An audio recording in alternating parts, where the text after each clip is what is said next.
Ryan Mercer never imagined that hiding a bleeding billionaire in his daughter's bedroom closet would cost him everything he had left. But when Evelyn Sinclair crawled through his front door that storm-torn night with assassins 30 seconds behind her, he made a choice that would turn his quiet poverty into a war zone. Within 72 hours, his garage would burn. His name would become a lie plastered across every news channel. And his 7-year-old daughter would ask him a question no father should ever have to answer. "Daddy, why do those men want to kill the nice lady?" If you want to see how far a man will go to protect someone he barely knows, stick with me until the end. And hey, drop a like and comment with your city so I can see how far this story travels. The wrench slipped. Ryan Mercer swore under his breath as his knuckles scraped against the undercarriage of the Chevy Silverado suspended above him. Blood welled up across his right hand, mixing with the engine grease already caked into the lines of his palm. He didn't bother wiping it off. Blood and grease had become the color scheme of his life. "Daddy?"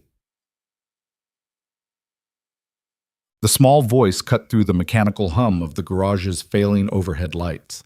Ryan rolled out from under the truck on his creeper board, squinting against the fluorescent glare. Chloe stood in the doorway between the garage and their house, clutching her stuffed rabbit against her frozen pajamas.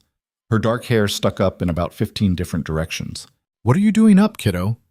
Ryan sat up slowly, his back protesting the movement. 32 years old, and he already felt 50. It's past midnight. "I heard thunder." Chloe's bottom lip trembled slightly. The loud kind.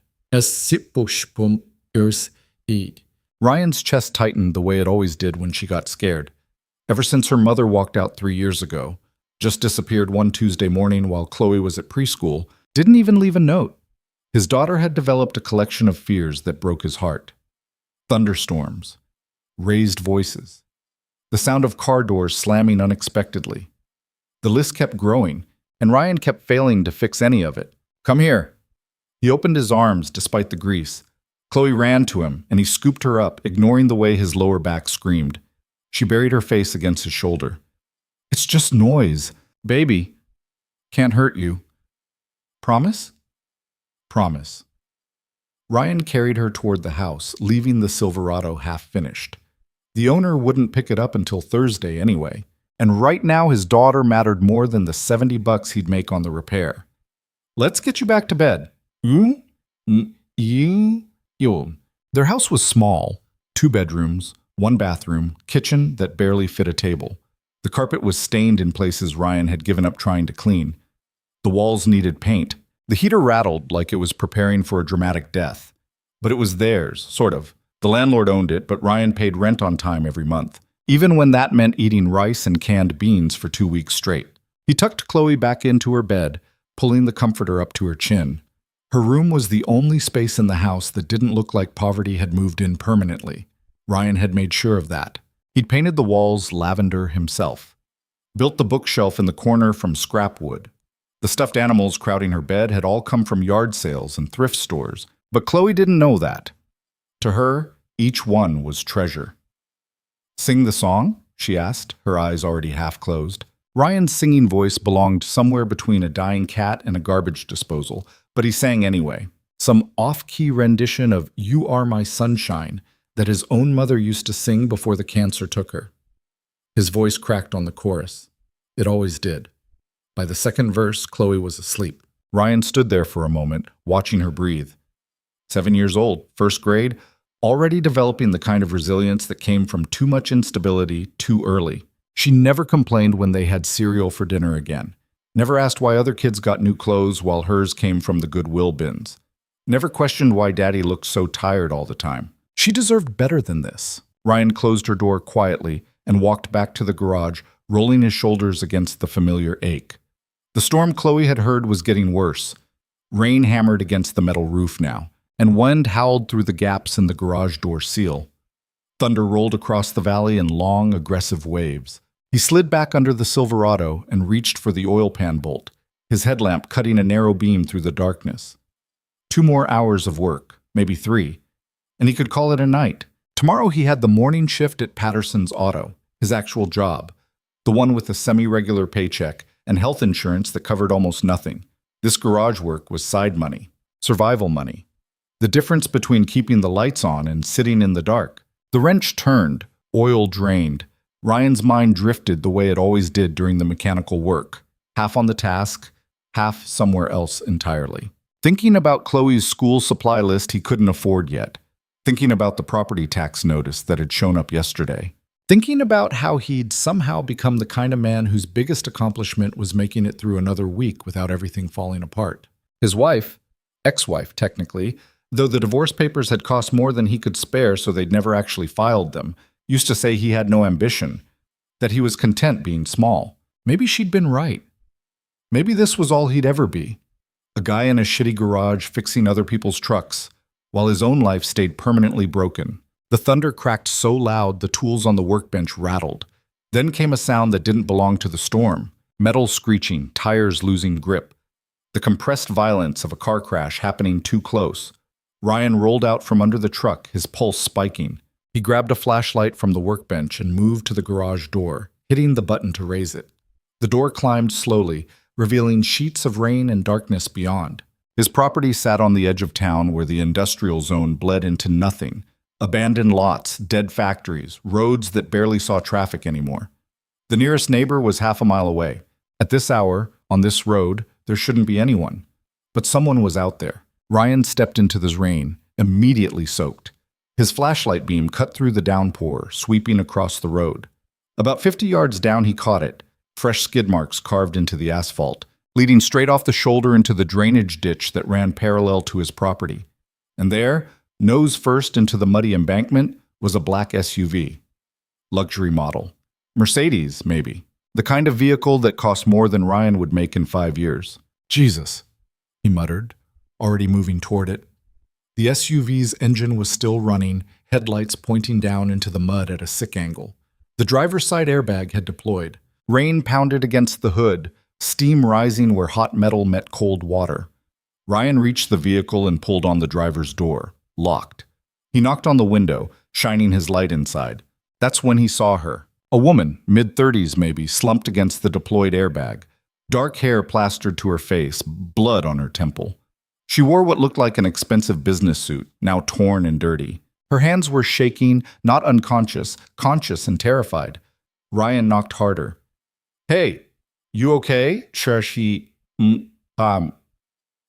woman's head jerked up. Her eyes, sharp, green, wild with panic, locked onto his. For a second, she just stared at him like she couldn't process what she was seeing. Then she lunged for the door lock, fumbling with it before finally getting it open. The door swung outward and she practically fell into Ryan's arms, gasping, clutching at his shirt with a grip that was all adrenaline and fear. "Please," she choked out, rain streaming down her face, mixing with what might have been tears. "Please don't call the police." Ryan steadied her, confused. "You just crashed your car into a ditch. You're bleeding. I need to—" "No!" She grabbed his face with both hands, forcing him to look at her.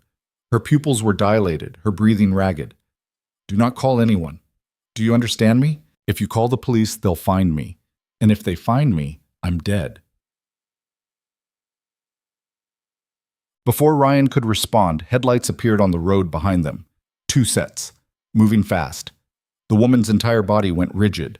She looked back at the approaching vehicles, then at Ryan, and something in her expression made his stomach drop. It was the look of someone who'd already accepted the worst possible outcome. "They're here," she whispered. "Oh God, they're here." The headlights were getting closer. Ryan could hear the engines now, heavy and aggressive, the kind of sound that preceded violence. Every instinct told him to step back, to let this woman deal with whatever mess she'd driven into his life. He didn't know her, didn't owe her, had enough problems without adopting someone else's. But she was looking at him like he was the last solid thing in a world that had turned to quicksand. And somewhere in his chest, in the part of him that still remembered who he used to be before life ground him down to survival mode, something shifted. "Come on." Ryan grabbed her hand and pulled her toward his property. "Move." They ran. The woman stumbled in her heels, nearly went down twice, but Ryan kept her upright. Behind them, the vehicles slowed as they reached the crashed SUV. Doors opened. Voices cut through the rain, male, commanding, organized. Ryan dragged the woman into his garage and hit the button to close the door. It descended with agonizing slowness while he pulled her deeper into the space, past the Silverado, past his workbench, toward the side door that led into the house. The garage door sealed shut just as flashlight beams swept across it from outside. "Inside!" Ryan hissed. "Now! Oh!" They stumbled into the house. Ryan locked the door behind them, his hand shaking slightly now that the adrenaline was catching up. The woman collapsed against the wall in his kitchen, breathing hard, leaving muddy water all over the linoleum. For a moment, neither of them spoke. Ryan moved to the window that looked out toward the road, staying back from the glass. Through the rain, he could see them, 3 men, maybe 4, moving around the crashed SUV with flashlights and something that looked a lot like guns. One of them was talking on a phone, another was examining the ground, tracking where the woman had gone. "Who the hell are you?" Ryan asked without turning around. The woman didn't answer immediately. When she finally spoke, her voice had changed. Less panic, more exhausted resignation. "My name is Evelyn Sinclair." Ryan turned to look at her. Even soaked and bleeding, even terrified, there was something about her that radiated a kind of power he'd never encountered before. The way she held herself, the way her eyes assessed the room even while her body trembled. "That's supposed to mean something to me?" A bitter smile crossed her face. "Sinclair Global Holdings, $17 billion in assets, 6,000 employees across 14 countries. I own half the commercial real estate in this state." She wiped blood from her temple, looked at it on her fingers. "Or I did anyway, before my own board of directors decided I'd be worth more dead than alive." Ryan stared at her. "You're telling me you're a billionaire." "See, was," Evelyn corrected. "Right now I'm just a woman bleeding in your kitchen while armed men decide whether to search this property or move on." As if on cue, a flashlight beam swept across the kitchen window. Ryan's heart slammed against his ribs. He grabbed Evelyn's arm and pulled her down below the window line, both of them crouching on his dirty kitchen floor. The flashlight beam moved across the glass, paused, moved on. Silence, except for the rain and their breathing. "You need to leave," Ryan whispered. "I've got a daughter sleeping down the hall. I can't have men with guns near my house. I can't." "I know." Evelyn's voice was quiet now, almost gentle. "I know what I'm asking, and I wouldn't ask if I had anywhere else to go. But they've frozen my accounts, turned my security team against me. Every person I thought I could trust either wants me dead or is too scared to help." She looked at him, really looked at him, and Ryan saw something in her eyes that made his chest ache. "You're the first person in 3 days who didn't try to kill me." Footsteps crunched on gravel outside. Ryan's mind raced. This was insane. This was beyond insane. He should open the door right now, tell those men exactly where she was, get her out of his life before everything imploded. But then he thought about Chloe, about the way her mother had abandoned her without warning, without explanation, about how 7-year-olds shouldn't have to learn that people were disposable, that loyalty was conditional, that the world was just a series of people deciding you weren't worth the inconvenience. "Chloe's room," he said quietly. "End of the hall, closet. Get in there and don't make a sound." Evelyn blinked. "What?" "Move. Now." She moved. Ryan stood slowly, his pulse hammering in his ears. Through the window he could see one of the men approaching the house. Big guy, maybe 6'3", wearing a dark jacket that didn't quite hide the shoulder holster underneath. Ryan walked to the front door before the man could knock, opening it like he'd been expecting company. Rain blew into the entryway. The man on his porch had the kind of face that had seen violence and enjoyed it. "Help you?" Ryan asked, keeping his voice level. The man's eyes swept over him, taking in the grease-stained clothes, the exhausted face, the small house behind him, calculating whether Ryan was a threat or just another nobody. "Sorry to bother you this late," the man said, his tone almost friendly. Almost. "We're looking for someone." Woman, mid-30s, dark hair, was driving that Mercedes in the ditch down there. She might be injured, might be confused. "You seen anyone like that?" Ryan scratched his jaw, playing it slow. "Heard the crash. Was about to come check it out when you guys showed up." He nodded toward the SUV. "She's still in there?" "Car's empty." The man's eyes narrowed slightly. "You're sure you haven't seen her? Maybe she came to your door, asked to use a phone?" "Just me and my kid here," Ryan said. "And she's been asleep for an hour. Nobody's knocked. The man studied him for a long moment. Rain dripped from the porch overhang between them. Somewhere in the distance, thunder rolled. Mind if we take a look around? The man finally asked. Just to be thorough. Ryan's jaw tightened. Actually, yeah, I do mind. My daughter's sleeping, and I don't know you. You got a badge or something? The man's smile went cold. We're private security. The woman we're looking for is dangerous, unstable. We're authorized to use any means necessary to locate her. Then I guess you're authorized to come back with a warrant. Ryan started to close the door. Have a good night. Oh. Boss. The man's hand shot out, stopping the door. His friendly mask dropped completely. Listen carefully. That woman is a threat. To herself and to anyone who helps her. If we find out you're lying, if we find out you're hiding her, you're going to regret it. Understand? Ryan met his eyes, refusing to look away. I understand that it's 1 a.m. I'm tired as hell, and you're trespassing. So unless you want me to make some calls of my own, I'd suggest you get off my property. For a second, he thought the man might actually try something. His hand moved toward his jacket. Then a voice called out from the road. Carter, we got tracks heading east through the field. She's on foot. The man, Carter, held Ryan's gaze for another beat, then stepped back. We'll be in touch, he said quietly. Count on it. He turned and walked back toward the vehicles. Ryan watched until they climbed into their SUVs, drove off, headlights disappearing into the rain-soaked darkness. Only then did he allow himself to breathe. He closed the door and locked it, then leaned against it for a moment, his legs suddenly unsteady. What the hell had he just done? He just lied to armed men. Men who clearly had resources, organization, and absolutely no problem with murder. Men who knew where he lived. Daddy? Ryan's heart stopped. He turned to find Chloe standing in the hallway, rubbing her eyes, her stuffed rabbit dragging on the floor behind her. Who were you talking to? Buets. Nobody, baby. Just some guys lost on the road. Ryan crossed to her, forcing a smile. What are you doing up again? There's a lady in my closet. Of course there was. Ryan knelt down to Chloe's eye level. Yeah, kiddo, there is. She's having a really bad night. She needed somewhere safe to hide for a little while. Is that okay?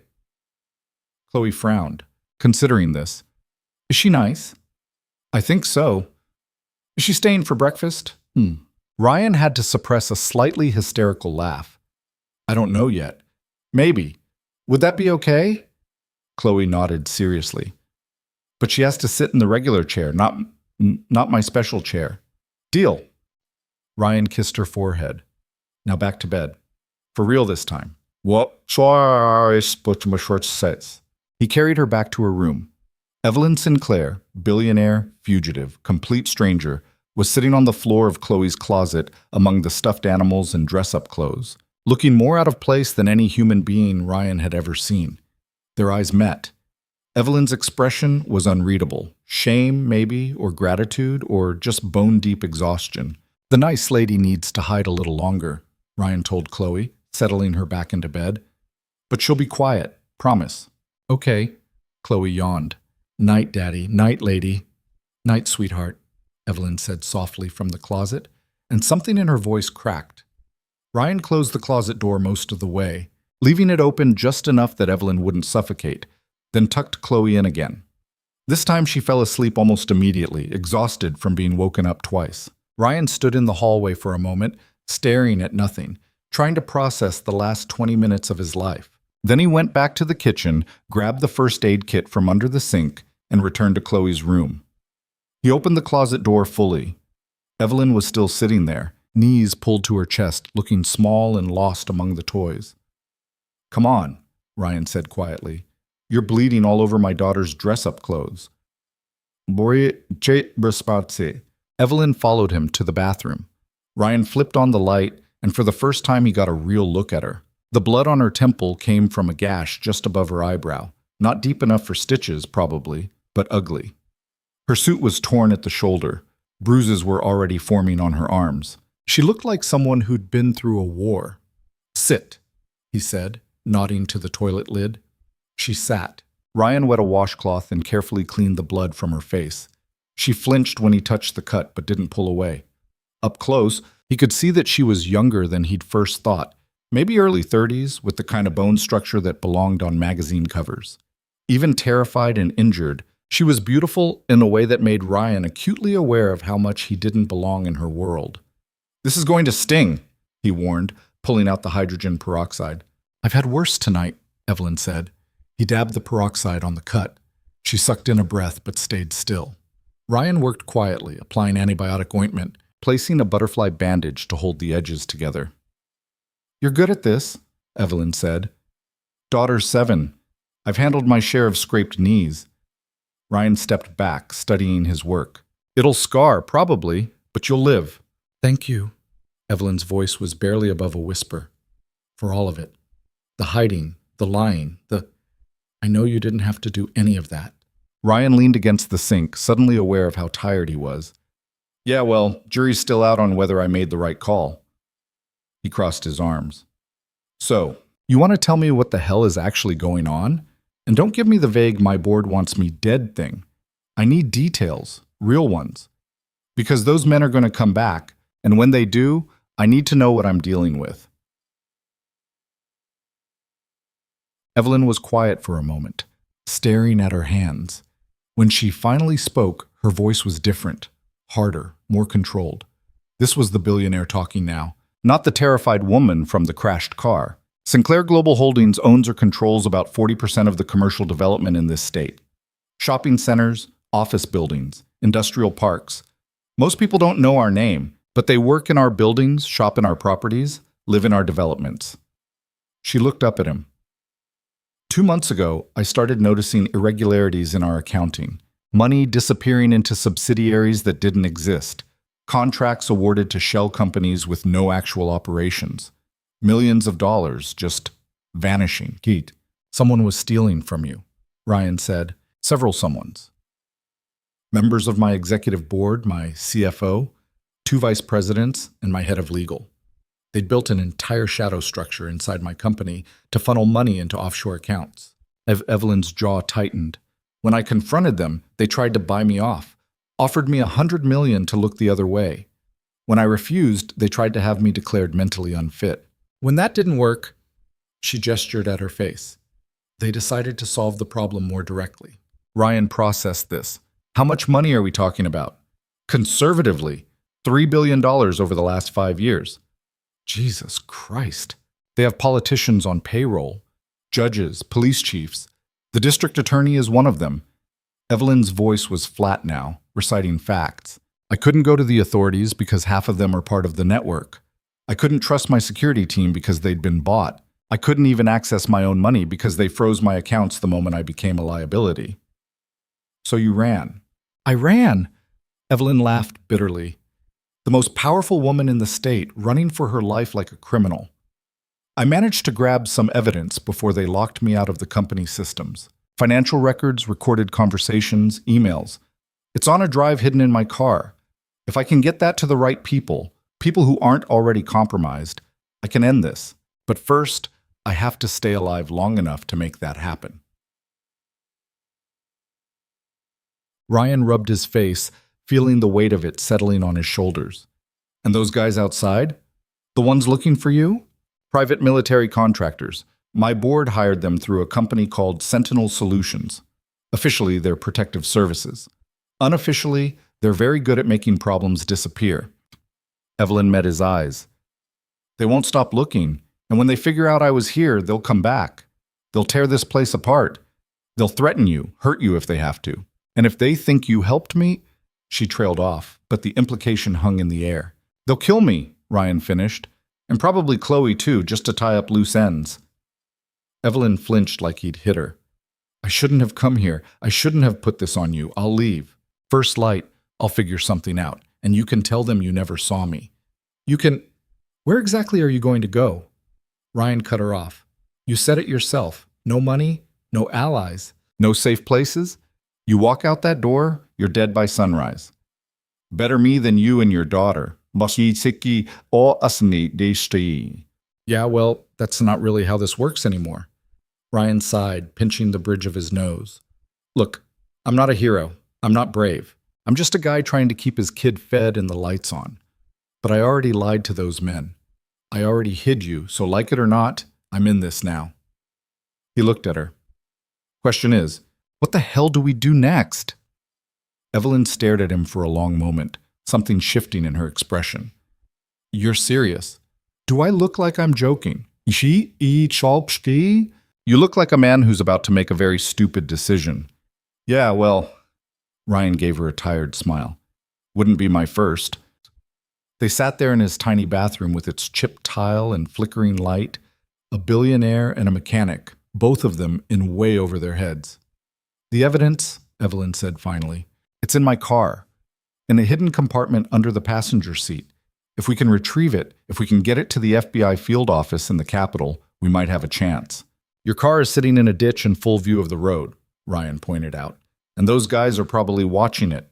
I know. So we need a plan. Ryan stood, pacing the small space.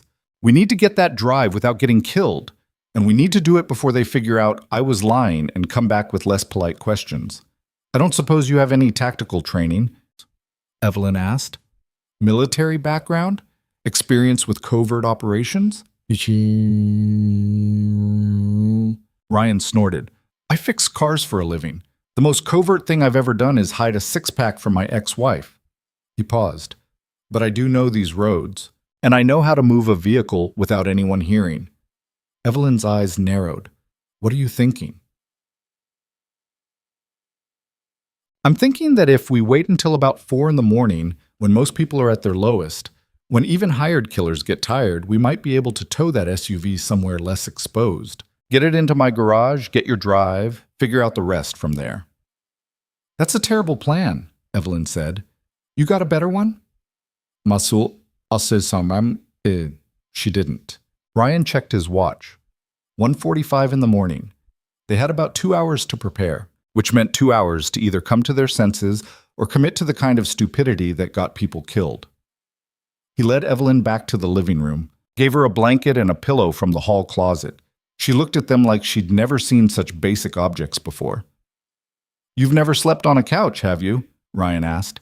I've never slept on anything that cost less than $10,000, Evelyn admitted.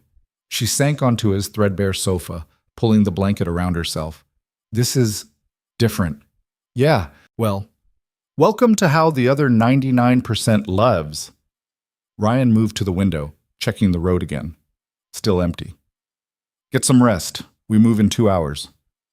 Ryan? Evelyn's voice stopped him as he turned to leave. Why are you helping me? Okay. He thought about that. Thought about Chloe sleeping down the hall. Thought about all the times in his life he'd chosen the safe option, the careful option, the option that kept him small and invisible. Because I'm tired of being the kind of person who doesn't, he said finally. Get some sleep. He left her there and went to his own room, but he didn't sleep. Instead, he sat on the edge of his bed, staring at the wall, wondering what the hell he'd just volunteered for. His phone sat on the nightstand. He could still call the police, could still claim he'd found Evelyn after those men left, could still extract himself from this nightmare before it consumed everything. But he didn't reach for the phone. Instead, he thought about a 7-year-old girl who'd learned too young that the world was full of people who left when things got hard, who disappeared when you needed them most, who decided you weren't worth the trouble. Maybe Evelyn Sinclair wasn't his problem, but maybe being the kind of man who turned away from someone in trouble was a bigger problem than anything those men outside could do to him. At 3:30 in the morning, Ryan got up and started gathering what they'd need. His tow cables, work gloves, flashlights with red filters to preserve night vision. He moved quietly, trying not to wake Chloe, trying not to think too hard about all the ways this could go wrong. At 4 a.m., he woke Evelyn. Time to go, he said quietly. She stood without complaint, her expensive suit now dry but still ruined. In the darkness of his living room, with fear and determination etched across her face, she didn't look much like a billionaire anymore. She just looked human. Ready? Ryan asked. Evelyn took a breath, then nodded. Ready. They stepped out into what was left of the night, and Ryan wondered if he'd ever see the sunrise again. The rain had softened to a drizzle by the time Ryan and Evelyn crept out of the house, but the darkness was absolute. No moon, no stars, just the kind of blackness that swallowed everything beyond the reach of Ryan's red-filtered flashlight. "Stay close," he whispered, leading her toward the garage. "And keep that light pointed at the ground. Buckets." Evelyn followed without argument, her heels crunching on the gravel. She'd taken them off after the first few steps, carrying them in one hand while she walked barefoot through the mud and stones. Ryan noticed but didn't comment. The woman who probably had a different pair of $1,000 shoes for every day of the month was currently ruining her feet on his driveway, and she hadn't complained once. They reached the garage and Ryan eased the side door open, wincing at the slight creak. Inside, he moved quickly, grabbing his tow cables and loading them into the bed of his pickup, a beat-to-hell Ford F-15. Oh, that was older than Chloe and ran on prayers and spite. "This is your truck?" Evelyn asked quietly. "You were expecting something nicer?" "I wasn't expecting it to still have all its wheels, honestly." Despite everything, Ryan almost smiled. "She's got character, and she's quiet when she needs to be." He finished loading the equipment, then paused, looking at Evelyn. "Last chance to back out. We do this. There's no taking it back." Evelyn met his eyes in the darkness. "I stopped having chances to back out when they tried to kill me the first time. Let's go." They climbed into the truck. Ryan turned the keys slowly, and the engine caught with a low rumble that sounded like thunder in the pre-dawn silence. He held his breath, waiting to see if any lights would appear on the road, if anyone had been watching the property after all. Nothing. Ryan put the truck in neutral and let it roll backward out of the garage, using gravity instead of the engine to move them. Only when they were clear of the building did he ease it into gear and start driving, headlights off, navigating by memory, and the faint glow of his red flashlight taped to the dashboard. The road was empty. Dead. Ryan's hands were slick with sweat on the steering wheel despite the cold. Beside him, Evelyn sat rigid, her eyes scanning the darkness like she expected gunfire at any moment. "There," she said quietly, pointing ahead. The Mercedes SUV sat exactly where they'd left it, nose down in the drainage ditch, abandoned and dark. Ryan slowed the truck to a crawl, then killed the engine about 20 yards away. Silence rushed in, broken only by the drizzle and their breathing.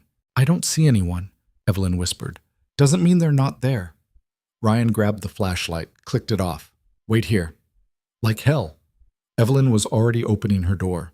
"That's my car. I'm coming." Ryan wanted to argue but didn't have time. They moved together toward the SUV, stepping carefully, every sound amplified in the darkness. The vehicle looked worse up close. The front end crumpled, windshield spiderwebbed, airbags deflated like dying balloons. Ryan tried the passenger door, still unlocked. He eased it open, the dome light flickering on before he could stop it. Both of them froze, waiting for shouts, for movement, for anything. Nothing came. "Under the seat," Evelyn breathed. "There's a release mechanism near the front edge." Ryan climbed halfway into the vehicle, fumbling beneath the passenger seat. His fingers found a small lever and he pulled it. Something clicked. A panel dropped down, revealing a hidden compartment about the size of a shoebox. Inside was a small hard drive, wrapped in waterproof plastic. "Got it," Ryan said, pulling it free. "That's everything," Evelyn said from behind him. "Financial records, audio files, emails. $3 billion of theft, all documented." Ryan backed out of the SUV, clutching the drive. "Then let's get the hell out of here before—" Headlights appeared on the road, 2 sets coming fast from the west. "Shit." Ryan grabbed Evelyn's arm and pulled her toward the ditch, away from the approaching vehicles. They half ran, half slid down the muddy embankment, putting the crashed Mercedes between them and the road just as the vehicles pulled up. Doors opened. Voices carried through the rain. "Still here," someone said, a man's voice deep and irritated. "I told Carter we should have just torched it. Boss wants it searched first." Another voice, younger, says there might be evidence inside. Ryan and Evelyn pressed themselves flat against the cold metal of the SUV, barely breathing. Through the shattered window above them, Ryan could see flashlight beams sweeping across the interior. "Passenger doors open," the first man said. "Someone's been here." "Recent?" Can't tell," Could be from the crash. The younger man climbed into the vehicle, and Ryan heard him moving around, searching. Glove box is empty, center console too, nothing in the back seat. Check under the seats. Ryan's heart stopped. His hand tightened on the hard drive in his pocket. Above them, the man grunted, shifting his weight. There's some kind of release here. Hold on. The sound of the mechanism clicking. Then silence. Compartment's empty. You sure? Yeah, I'm sure. Nothing here. Whatever she was hiding, she already grabbed it. Then she's still alive. The first man's voice went cold. And she's somewhere close. You don't crash your car and walk 5 miles in the rain. She found help. The guy with the garage. Has to be. Carter said he was lying. We should have pressed harder. Ryan felt Evelyn tense beside him. Her hand found his in the darkness, squeezed hard enough to hurt. So we go back, the younger man said. Ask nicer this time. No. We do this smart. Boss wants her isolated, desperate. We start putting pressure on the mechanic. See if she shows herself to protect him. A pause. Pull up his file. Let's see what we're working with. There was the sound of a phone screen lighting up. Then the first man reading. Ryan Mercer, 32. Widower? No, separated. Wife walked out 3 years ago, never filed divorce. 1 kid, daughter, 7 years old. Works at Patterson's Auto. Does side jobs out of his home garage. Credit score in the toilet. Late on rent twice in the last year. No criminal record. A low chuckle. This guy's barely holding it together. Should be easy to break. What's the play? We start small, financial pressure, then we escalate. By tomorrow night, Ryan Mercer's going to be begging to turn her over just to make it stop. They climbed back into their vehicles and drove off, leaving Ryan and Evelyn shaking in the mud beside a crashed car that had nearly become their grave. For a long moment, neither of them moved. I'm sorry, Evelyn finally whispered. I'm so sorry. I didn't think... Save it! Ryan stood, pulling her up with him. We need to move, now! They ran back to the truck, no longer caring about noise or stealth. Ryan fired up the engine and drove hard, headlights on now, racing back toward his property before anyone circled back. They made it to the garage in under 2 minutes, and Ryan killed the lights as they coasted inside. Only when the garage door was closed and locked did he let himself breathe. Evelyn slumped against the workbench, her hands shaking. They're going to destroy you. Everything you have, they're going to take it apart piece by piece until... I heard. Ryan pulled the hard drive from his pocket, stared at it. This small piece of plastic and metal that was apparently worth $3 billion and an unknown number of lives. Question is, what do we do about it? Well, I don't know. Evelyn's voice broke slightly. I don't know anymore.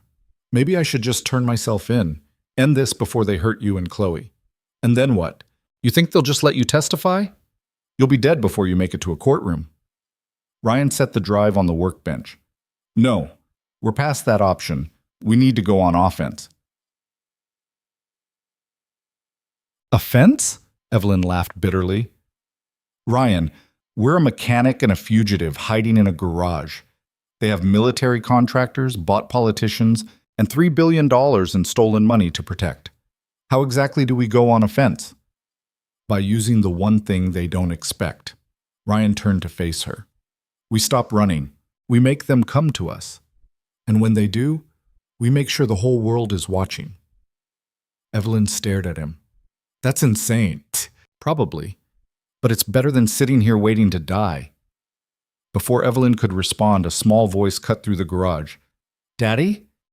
Ryan spun around to find Chloe standing in the doorway to the house, still in her pajamas, clutching her stuffed rabbit. Her eyes were wide and scared. Hey, baby. But Ryan crossed to her immediately, kneeling down. What are you doing up? I heard the truck. Chloe looked past him at Evelyn. Is the nice lady okay? She's fine, kiddo. We were just, Are the bad men going to hurt us?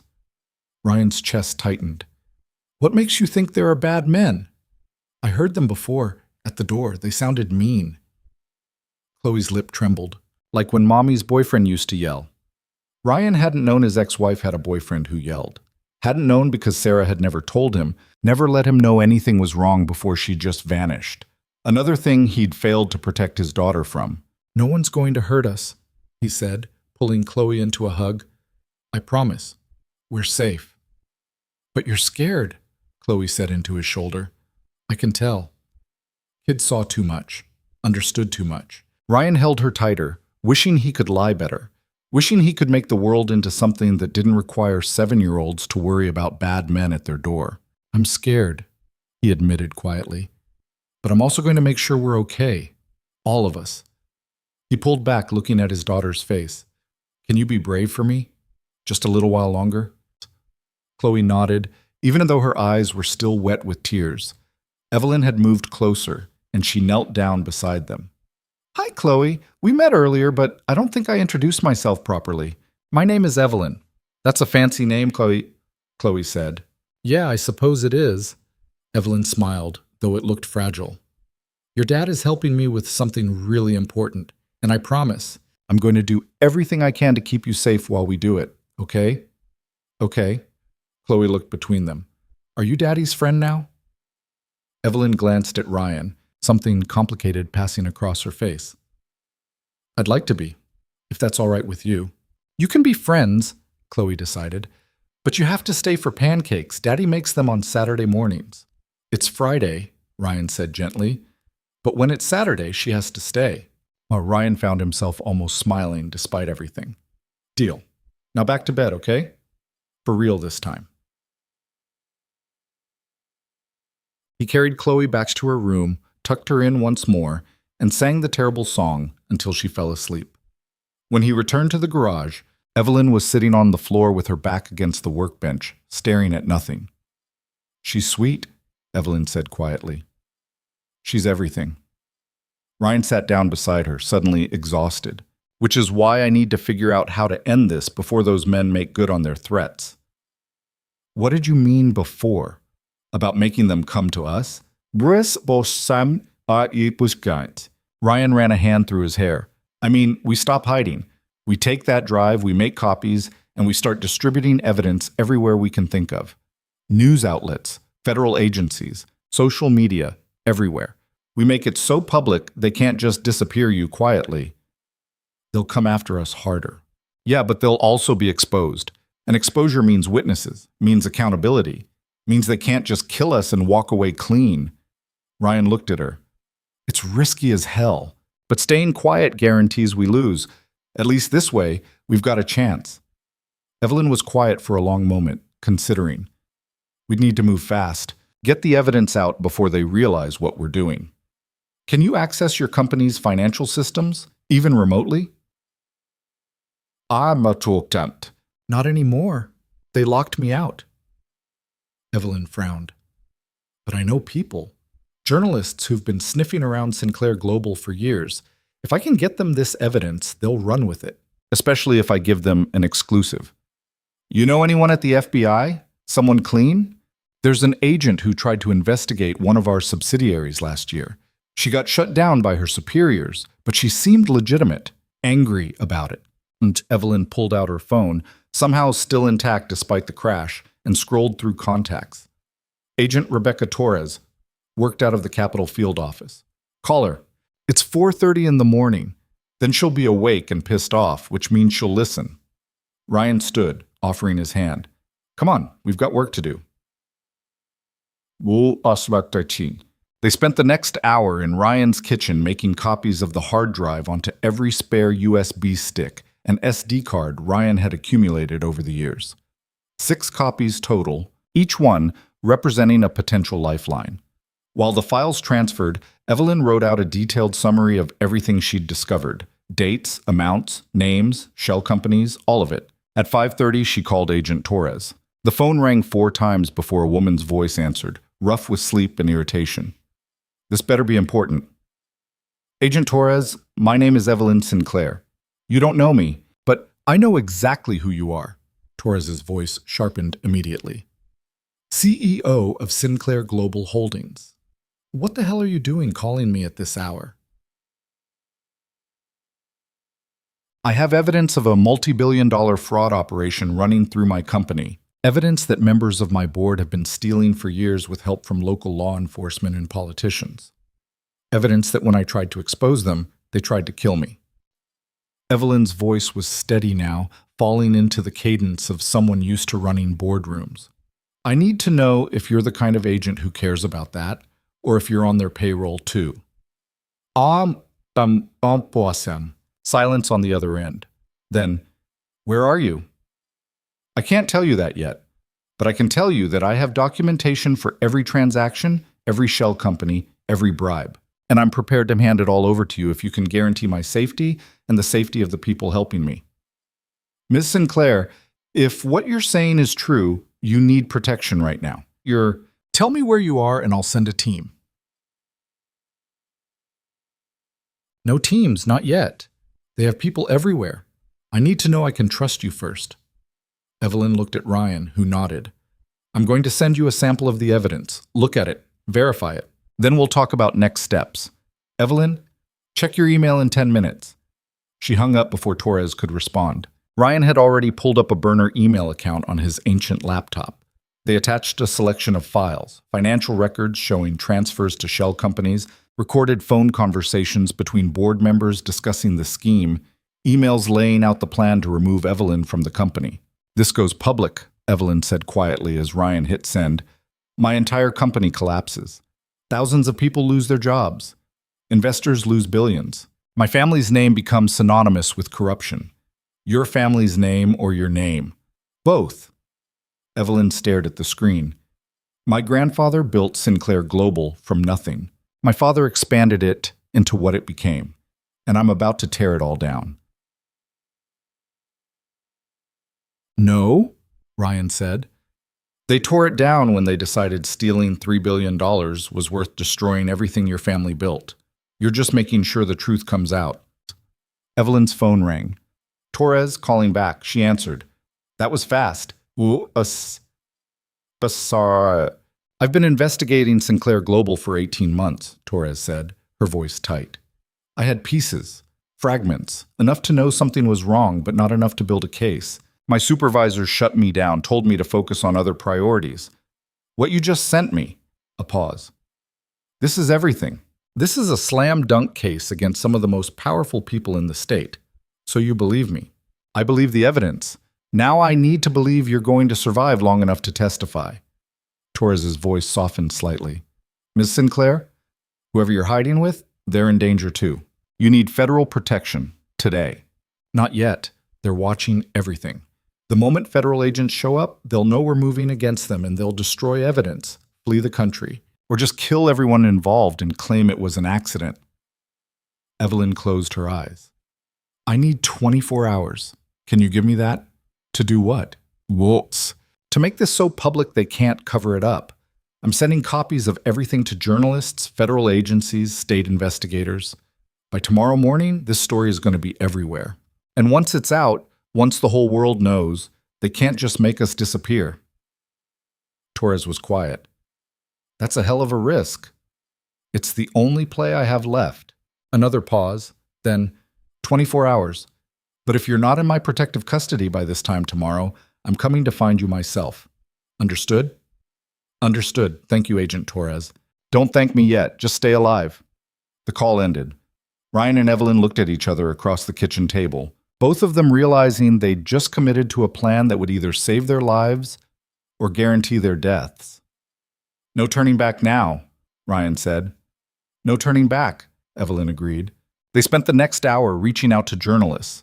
Evelyn had contacts at major newspapers, television networks, online investigative outlets. Most didn't answer at first. It was still barely 6 in the morning, but the ones who did picked up their phones immediately when they realized who was calling. This is Evelyn Sinclair, she said to an investigative reporter at the Tribune. I have evidence of a massive fraud operation involving my company, local government officials, and organized crime. Are you interested in an exclusive? The reporter was very interested. By 7 a.m., they'd seeded the story to 5 different news organizations, each with partial evidence and a promise of more to come. They'd also sent copies to the state attorney general, the Securities and Exchange Commission, and 3 watchdog organizations that specialized in corporate corruption. The sun was rising now, pale light filtering through the kitchen windows.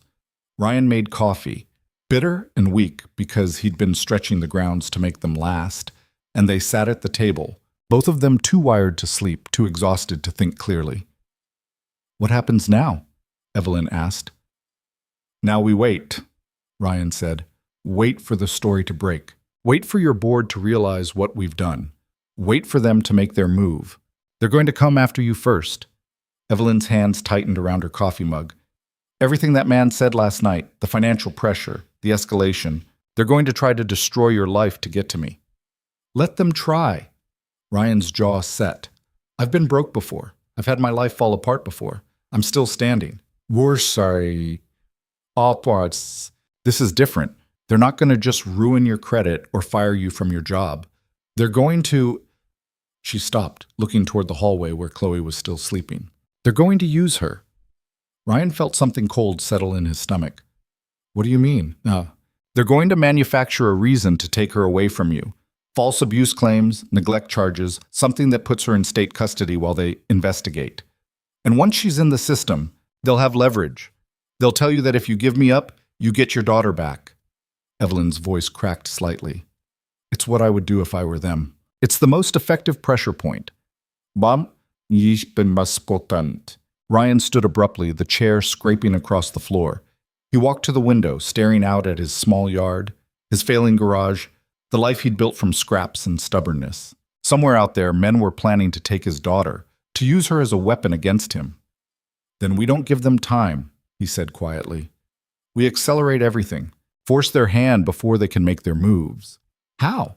Ryan turned to face her. "You said your company is having their annual shareholders gala tomorrow night. Big event, lots of press, all the major players in one place." "Yes, but I'm not exactly on the guest list anymore." "What if you showed up anyway? What if we walked into that ballroom with cameras rolling and evidence ready to broadcast, and we laid it all out in front of everyone?" "They can't kill us in front of 500 witnesses and 20 news crews. Ischios." "They'll have security. They'll remove us before we get anywhere near that ballroom." "Not if we're smart about it." Ryan's mind was racing now, pulling together half-formed ideas into something that might resemble a plan. "You built that company. You know the building, the layout, the security protocols. There has to be a way in they won't expect." Evelyn stared at him like he'd lost his mind. "You want to crash my own company's gala, with evidence of massive fraud, in front of the entire state's business elite. You got a better idea?" She thought about it. Then, slowly, a smile crossed her face. The first real smile Ryan had seen from her. It was sharp and dangerous and absolutely terrifying. "The service entrance," she said. "Loading docks on the south side of the building. Security there is minimal because it's supposed to be locked from the inside. But there's an override code that only executives know. It hasn't been changed in 5 years. So we get in through the loading docks. We get in through the loading docks. Then we use the service elevator to reach the top floor where the gala is being held." Evelyn was warming to the idea now, her strategic mind engaging. "The presentation system in the ballroom is controlled from a tech booth backstage. If we can access that, we can override whatever presentation they're showing and broadcast our evidence instead." "Can you access it?" "Mont. I designed that whole system. I can absolutely access it." She paused. "But Ryan, this is beyond risky. If anything goes wrong, if they catch us before we can get the evidence out, we're dead. Both of us." "Yeah." Ryan finished his coffee, set the mug down with more force than necessary. "But if we do nothing, we're dead anyway. At least this way, we go down swinging." The sound of small feet padding across the floor made them both turn. Chloe appeared in the doorway, rubbing sleep from her eyes, her stuffed rabbit dragging behind her. "Is it Saturday yet?" she asked hopefully. "Not yet, baby," Ryan said, moving to scoop her up. "Soon, though." "Is Evelyn staying for pancakes?" Ryan looked at Evelyn, who was watching them with an expression he couldn't quite read. "Yeah, he said. Yeah, she's staying." He made pancakes while Evelyn sat at the table with Chloe, listening to a 7-year-old explain the complex social dynamics of first grade with the seriousness of a corporate merger. Despite everything, despite the danger hanging over them like a blade, there was something almost normal about it. A man making breakfast. A woman drinking terrible coffee. A child talking about her friend who brought fancy markers to school. For just a few minutes, they could almost pretend they were a family instead of fugitives counting down the hours until everything exploded. The pancakes were lumpy and slightly burned, but Chloe ate 3 of them while Evelyn picked at one, still listening as Chloe moved on to describing every single Pokemon she'd learned about this week. "You're good with her," Ryan said quietly when Chloe went to get dressed for school. "I've never been around children before," Evelyn admitted. "In my world, people don't have kids. They have heirs. It's different." "She likes you." "I like her too." Evelyn set down her fork. "Which is why I need to ask you something, and I need you to be honest." "Okay, if this goes wrong tomorrow night, if they get to us before we can expose them, I need you to promise me you'll take Chloe and run. Take her somewhere far away, change your names if you have to, but get her out of this." "Evelyn, promise me, Ryan. This is my fight, my company, my board, my mess. You got dragged into it by accident. But Chloe? She's innocent, and she deserves a chance to grow up even if we don't." Ryan wanted to argue, wanted to say they'd all make it through this together. But he'd stopped believing in fairy tales a long time ago, and Evelyn was right. Chloe was innocent. Chloe deserved protection above everything else. "I promise," he said quietly. "If it goes wrong, I get her out." "Thank you." They sat in silence for a moment, the weight of that promise settling between them. Then Chloe came running back into the kitchen wearing mismatched socks and her favorite shirt with a unicorn on it, and the moment broke. "School time!" she announced. Ryan's stomach dropped. School. Right. Because the world kept turning even when your life was actively falling apart. He'd completely forgotten that it was Friday, that Chloe had school, that he was supposed to maintain some semblance of normalcy while hiding a fugitive billionaire and planning to crash a corporate gala. "Actually, kiddo," he said carefully, "I think you're going to stay home today." Chloe's face lit up. "Really? But I'm not sick." "I know, but I need you here with me today. We're going to have a special daddy-daughter day. Sound good?" "Can Evelyn come too?" Ryan glanced at Evelyn, who looked uncertain. "If she wants to," he said. "I'd like that," Evelyn said softly. So they had a daddy-daughter day that was actually a hiding from assassins while preparing to commit corporate espionage day, but Chloe didn't need to know that part. They watched cartoons, built a fort in the living room. Evelyn tried to help with the fort and proved to be absolutely terrible at it, which made Chloe giggle uncontrollably. Around noon, Ryan's phone rang. Unknown number. He answered cautiously. "Hello? Mr. Mercer?" A woman's voice, professional and cold. "This is Patricia Webb from Child Protective Services. We've received a report regarding the welfare of your daughter." Ryan's blood went cold. "What kind of report?" "I'm not at liberty to discuss specifics over the phone. However, we need to conduct a welfare check as soon as possible. Would 3 o'clock this afternoon work for you?" It was happening. Exactly what Evelyn had predicted. They were coming for Chloe. "Today's not good," Ryan said, keeping his voice steady despite the panic clawing at his chest. "How about Monday?" "Mr. Mercer, this is a time-sensitive matter. If you're unable to accommodate a visit today, I'll have no choice but to escalate this to emergency intervention protocols." "Escalate it to whatever you want. I know my rights. You can't just take my kid without a warrant." "Mr. Mercer," he hung up. Evelyn was staring at him from the couch where she'd been watching cartoons with Chloe. "They're making their move." "Yeah."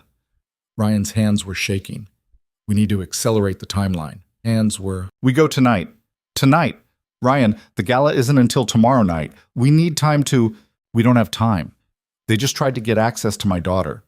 The next step is them showing up with police and a court order that some corrupt judge signed an hour ago." He moved to the window, checking the road again, still empty, but for how long? "We leak everything tonight, every piece of evidence, every file, every recording. We flood the media so completely they can't ignore it.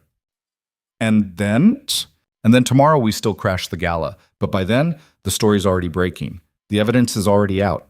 We're just there to make sure everyone knows it's real." Evelyn stood, processing this. "It might work. If we move fast enough, if we get the evidence distributed before they realize what we're doing, then we've got a shot." Ryan looked at Chloe, who was absorbed in the cartoon. completely unaware that her whole world was about to change. I need to get her somewhere safe, somewhere they won't think to look.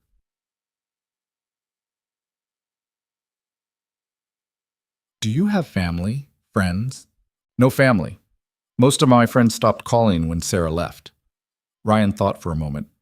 But there's a woman, Mrs. Chen, lives about an hour from here. She used to babysit Chloe when I couldn't afford daycare.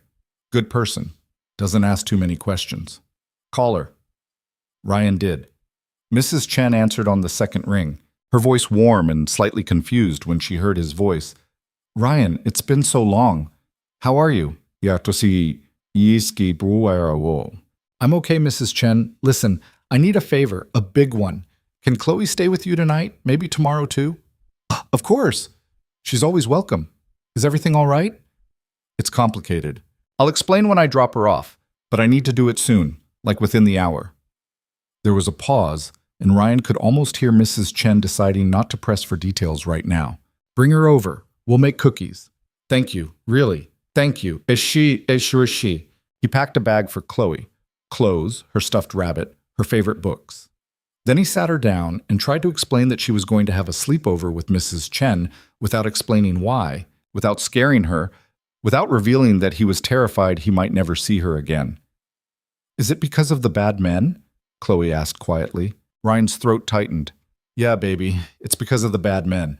But Mrs. Chen's house is safe, and as soon as I make sure everything's okay, I'll come get you. I promise. Will Evelyn be there too? I hope so. Chloe hugged him so tight it hurt, and Ryan had to fight to keep his voice steady as he hugged her back. They loaded into the truck, Ryan, Chloe, and Evelyn, and drove the hour to Mrs. Chen's house in tense silence. The woman who answered the door was in her 70s, small and kind, with eyes that saw more than people gave her credit for. She looked at Ryan's face, then at Evelyn, then at the fear neither of them could quite hide, and she simply nodded. Go do what you need to do, she said quietly, taking Chloe's hand. This one will be safe with me. If anyone comes asking for her, Ryan said, anyone at all, even if they have badges, they won't find her. Mrs. Chen's voice was steel wrapped in silk. I've hidden people before. I know how it works.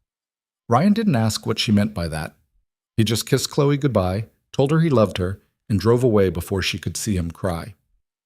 Back at the house, he and Evelyn got to work. They spent the rest of the afternoon and into the evening sending out evidence to every contact they could think of.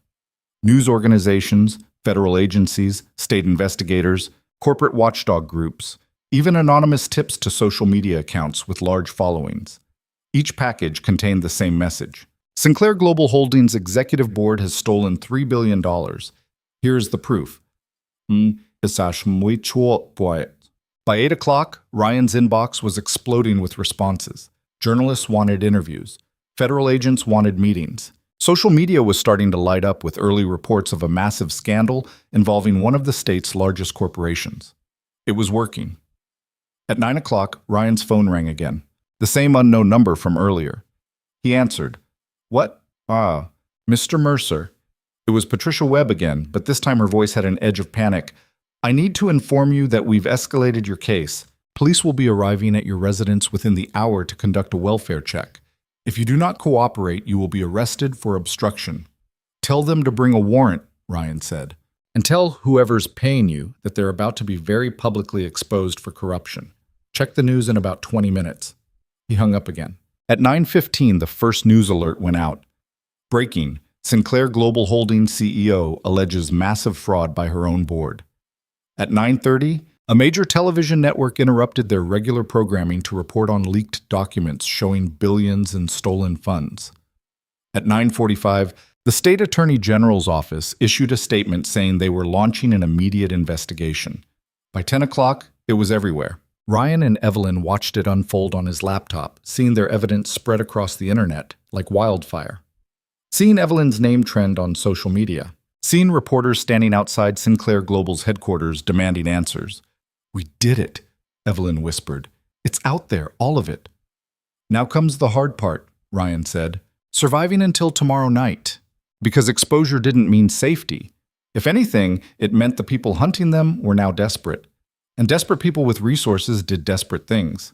Ryan's phone rang one more time. This time it was a number he recognized. Patterson's Auto, his boss. Ryan? The voice on the other end belonged to Dale Patterson, a man who'd given him a job when no one else would. What the hell is going on? I got police here saying they need to talk to you about harboring a fugitive. Dale, I can't explain right now, but I need you to trust me. I didn't do anything wrong. The woman I'm helping, she's the one exposing the corruption. She's the good guy. The police are saying she's dangerous, that you're aiding and abetting a criminal. The police are lying, or they're being lied to. Check the news, Dale. It's all over the place right now.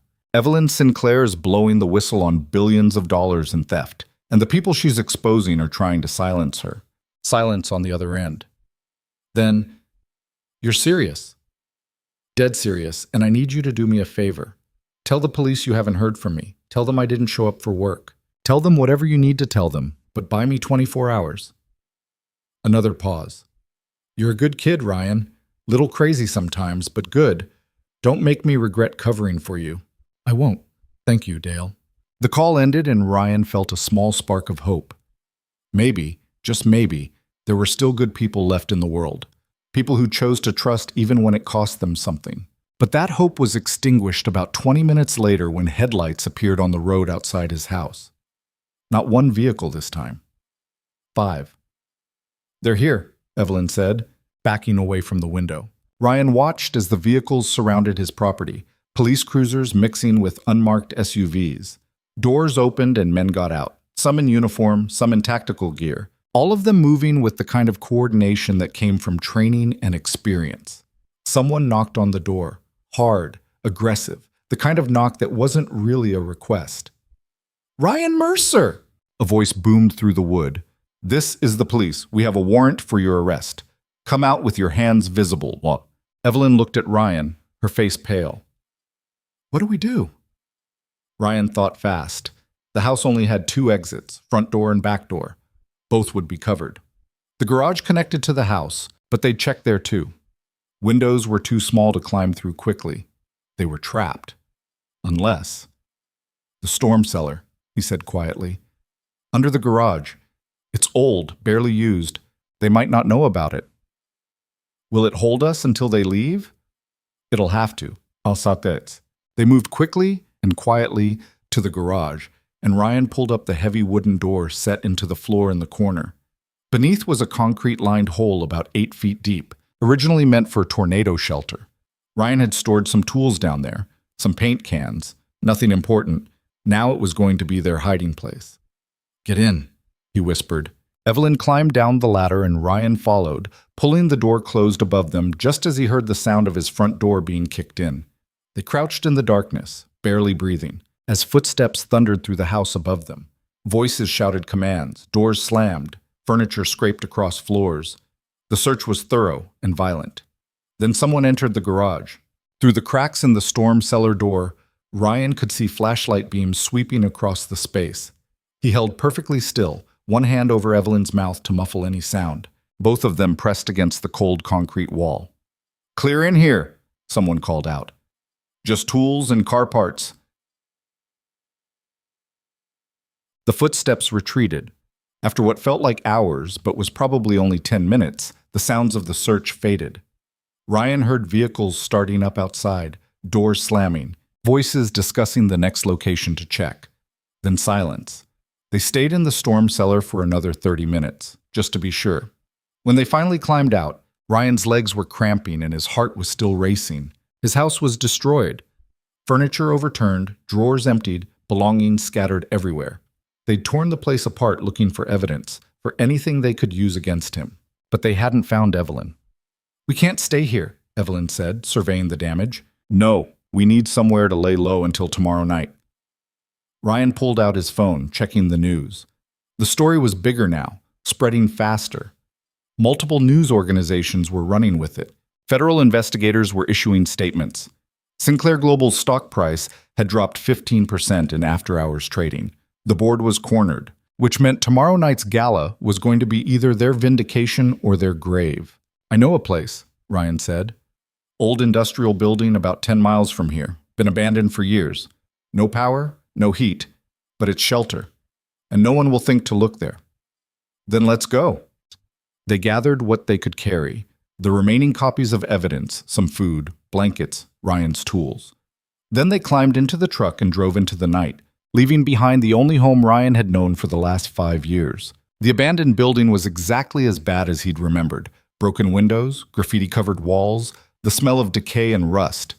But it was hidden, and right now hidden was all that mattered. They set up in what used to be an office on the second floor, spreading blankets on the floor, barricading the door with an old desk. Through the broken windows, they could see the city lights in the distance, could imagine the chaos they'd unleashed spreading through boardrooms and newsrooms and police stations. You should get some rest, Ryan said. Tomorrow's going to be hell. I'm looking. I don't think I can sleep. Evelyn sat with her back against the wall, hugging her knees. Every time I close my eyes, I see them. The board members who tried to kill me. The people I trusted turning into monsters. Ryan sat beside her, close enough that their shoulders touched. For what it's worth, you did the right thing, exposing them. Did I? Look what it cost. Your home, your safety, your daughter's security, all because I crashed into your life. But yeah. My life was already crashed, Ryan said quietly. I was just too tired to notice. You didn't ruin anything. You just woke me up. Reminded me I used to be the kind of person who stood up for things, who fought instead of just surviving. Evelyn turned to look at him, and in the dim light from the city, he could see tears on her face. I'm scared, Ryan. I'm more scared than I've ever been in my life. Yeah, me too. She leaned her head on his shoulder, and they sat like that in the darkness of an abandoned building. Two people who'd lost everything betting their lives on one last desperate gambit. And somewhere in the distance, the city kept turning, unaware that tomorrow night, in a ballroom full of power and money and corruption, the truth was going to explode like a bomb. Ryan woke to the sound of rain against broken glass and the unfamiliar weight of someone's head still resting on his shoulder. For a confused moment, he couldn't remember where he was or why his back hurt like he'd been hit by a truck. Then it all came rushing back. The abandoned building, the evidence spread across the internet, the gala they were about to crash in less than 12 hours. Evelyn stirred beside him, blinking awake with the disoriented expression of someone who'd forgotten their circumstances while asleep. When memory caught up, her whole body tensed. What time is it? She asked, her voice rough. Ryan checked his phone. 7:30 in the morning, and already he had 63 missed calls, hundreds of text messages, and enough voicemails to fill an hour. Saturday. We've got about 11 hours before the gala starts. Then we should move. Evelyn stood stiffly, wincing at the ache in her muscles. She looked worse than yesterday. Her expensive suit was beyond saving now, her hair tangled, the bruise on her temple turning spectacular shades of purple and yellow. The Billionaire CEO was gone entirely, replaced by someone who looked like they'd been living rough for a week, which, Ryan supposed, she had been. There's a truck stop about 2 miles from here, he said, gathering their supplies. We can clean up in the bathrooms, get some actual food, figure out the details. They drove to the truck stop in silence, both of them hyper-aware of every vehicle on the road, every face that glanced their direction. The news vans had multiplied overnight. Ryan counted at least 3 parked outside what used to be Sinclair Global's headquarters as they passed by on the highway. The story had gone from breaking news to full-blown scandal in less than 12 hours. The truck stop was exactly as depressing as Ryan expected. Harsh fluorescent lights, smell of burnt coffee and diesel fuel. Truckers hunched over breakfast plates at 5 a.m., like it was the middle of the day. Nobody looked at them twice. In a place like this, everyone had somewhere to be and problems of their own. Ryan bought them both coffee that tasted like it had been brewed sometime last week, plus some prepackaged sandwiches that were only slightly better than cardboard. They sat in a corner booth, and Ryan pulled out his laptop, connecting to the truck stop's Wi-Fi to see how far the story had spread. It had spread everywhere. Every major news outlet was running with it. Sinclair Global Holdings stock had been suspended from trading pending investigation. The FBI had announced a formal probe. 3 board members had already lawyered up, and Evelyn's face was plastered across every screen in the country, half the articles calling her a whistleblower hero, the other half suggesting she might be part of the fraud herself. They're trying to spin it, Evelyn said quietly, reading over his shoulder. Make it look like I was involved, that I'm only coming forward now to save myself. Are people buying it? Some will, enough to create doubt. She scrolled through the articles, her jaw tight. That's how this works. You can't hide the truth anymore, not in the digital age. But you can muddy it, make people uncertain about what's real. By the time the facts come out, half the country won't know what to believe. So we need to make them believe. Ryan pulled up the gala information he'd found online. Tonight, in front of cameras and witnesses, we make it undeniable. The gala was scheduled to start at 7 p.m. at the Paramount Tower, a luxury high-rise in the heart of downtown that Sinclair Global owned. According to the event details, it would be attended by roughly 400 people, investors, politicians, business leaders, media. The kind of gathering where power concentrated and deals were made over champagne and carefully worded conversations. Evelyn pulled up the building schematics on her phone, spreading them across the table. Service entrance is here, south side. The override code should still work. They only change it when there's a security breach, and they don't know I'm planning to use it. What's the security situation inside? Normally there'd be a dozen guards minimum, plus private security for high-profile guests. But with everything that's happened, with the investigation starting, they'll have tripled that. Maybe more. Evelyn traced a path from the service entrance to the service elevator. We use this route, we avoid the main security checkpoints. The elevator takes us directly to the top floor where the ballroom is. And once we're there, the presentation booth is here. She tapped a spot on the schematic. Separate room off the main ballroom, accessible through a backstage corridor. If we can get in there, I can override their system and broadcast our evidence on every screen in the building. Ryan studied the layout, looking for problems. He found about 17 of them. What about getting out? What do you mean? I mean, after we drop this bomb in the middle of their fancy party, how do we not get torn apart by security or arrested or shot? Evelyn was quiet for a moment. We don't get out. Not cleanly, anyway.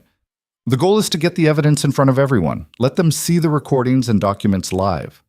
Once that's done, once hundreds of witnesses have seen it, they can't cover it up even if they kill us afterward. That's a terrible plan. You have a better one? Ryan didn't. He hated that he didn't, but there it was. They were committed to a course of action that would probably end with them dead or in jail, and the best they could hope for was that their deaths would mean something. His phone buzzed, a text from Mrs. Chen. Little one is fine, made cookies. Asking about you? Stay safe. Ryan typed back, tell her I love her. And thank you. How's Chloe? Evelyn asked. Safe. That's all that matters.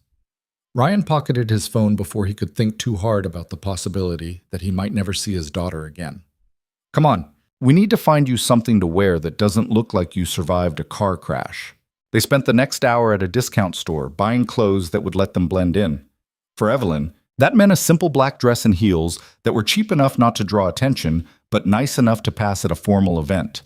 For Ryan, it meant a suit from the clearance rack that didn't quite fit right, but would have to do. In the store's bathroom, Evelyn changed and tried to do something with her hair. When she emerged, she looked almost like her old self again, polished, composed, dangerous. The kind of woman who commanded boardrooms and made grown men nervous. Better? She asked. You look like someone who's about to ruin a lot of powerful people's night, Ryan said. So, yeah, better. They killed the rest of the morning in the truck, parked in a lot behind an abandoned strip mall where nobody would notice them. Ryan tried to sleep but couldn't. His mind kept racing through everything that could go wrong, every point where their plan could collapse into disaster. Around noon, his phone rang. Agent Torres. He answered. Yeah? Mr. Mercer, I need to know where you are. Torres sounded stressed, like she'd been up all night dealing with fallout. The situation has escalated significantly. There are warrants out for both you and Ms. Sinclair. Harboring a fugitive, obstruction of justice, about 6 other charges that all smell like bullshit but are technically legal. We're fine, Ryan said, and we'll be in your protective custody by tomorrow, like we promised. That's not good enough anymore. The people you're exposing, they're not playing games. They've got judges, prosecutors, half the police department on speed dial. They're building a case to paint you as accomplices in the fraud, not whistleblowers. Let them try. By tonight, everyone will know the truth. What's happening tonight? Ryan glanced at Evelyn, who shook her head slightly. Can't tell you, but you'll want to be watching the news around 8 p.m. Ryan, we're doing this, Agent Torres, with or without federal backup. But if you want to help, have a team ready to move when everything goes public, because we're either going to need immediate extraction or body bags. He hung up before she could respond. That was risky, Evelyn said. She could trace the call, send agents to grab us before tonight. Torres is solid. If she wanted us arrested, we'd already be in custody. Ryan tossed the phone on the dashboard. Besides, we need her ready to move. The moment that evidence goes live, your board is going to start destroying records and fleeing the country. Federal agents need to be in position to stop that. You're assuming they'll believe us, assuming the evidence is enough. It has to be enough, because we're betting everything on it. The afternoon dragged by in anxious silence. They reviewed the plan a dozen times, looking for weaknesses, trying to patch holes that were probably unpatchable. Around 4 o'clock, Ryan made them eat. More gas station food that tasted like cardboard but would at least keep them functional. Evelyn picked at hers, barely managing half a sandwich. You need to eat, Ryan said. I know, I keep thinking about how many people are going to lose their jobs when this is over. Sinclair Global is going to collapse. Thousands of employees, most of them innocent. Most of them just trying to make a living, and I'm the one pulling the trigger. The board pulled the trigger when they decided stealing $3 billion was worth more than those jobs. Ryan reached across the truck's console, took her hand. You're not destroying the company. You're exposing the people who already destroyed it. There's a difference. Is there? Either way, those employees end up unemployed. Yeah, but at least they'll know it wasn't their fault. At least the truth will be out there. Ryan squeezed her hand. You can't protect everyone, Evelyn. Sometimes you just have to do the right thing and deal with the consequences. She looked at him with an expression he couldn't quite read. When did you get so wise? I'm not wise. I'm just too stubborn to quit. He let go of her hand, checked his watch. 5:30. We should move. Get into position before security locks down the building. They drove downtown as the sun began its descent toward the horizon, painting the city in shades of amber and shadow. The Paramount Tower rose above the skyline like a monument to wealth and power.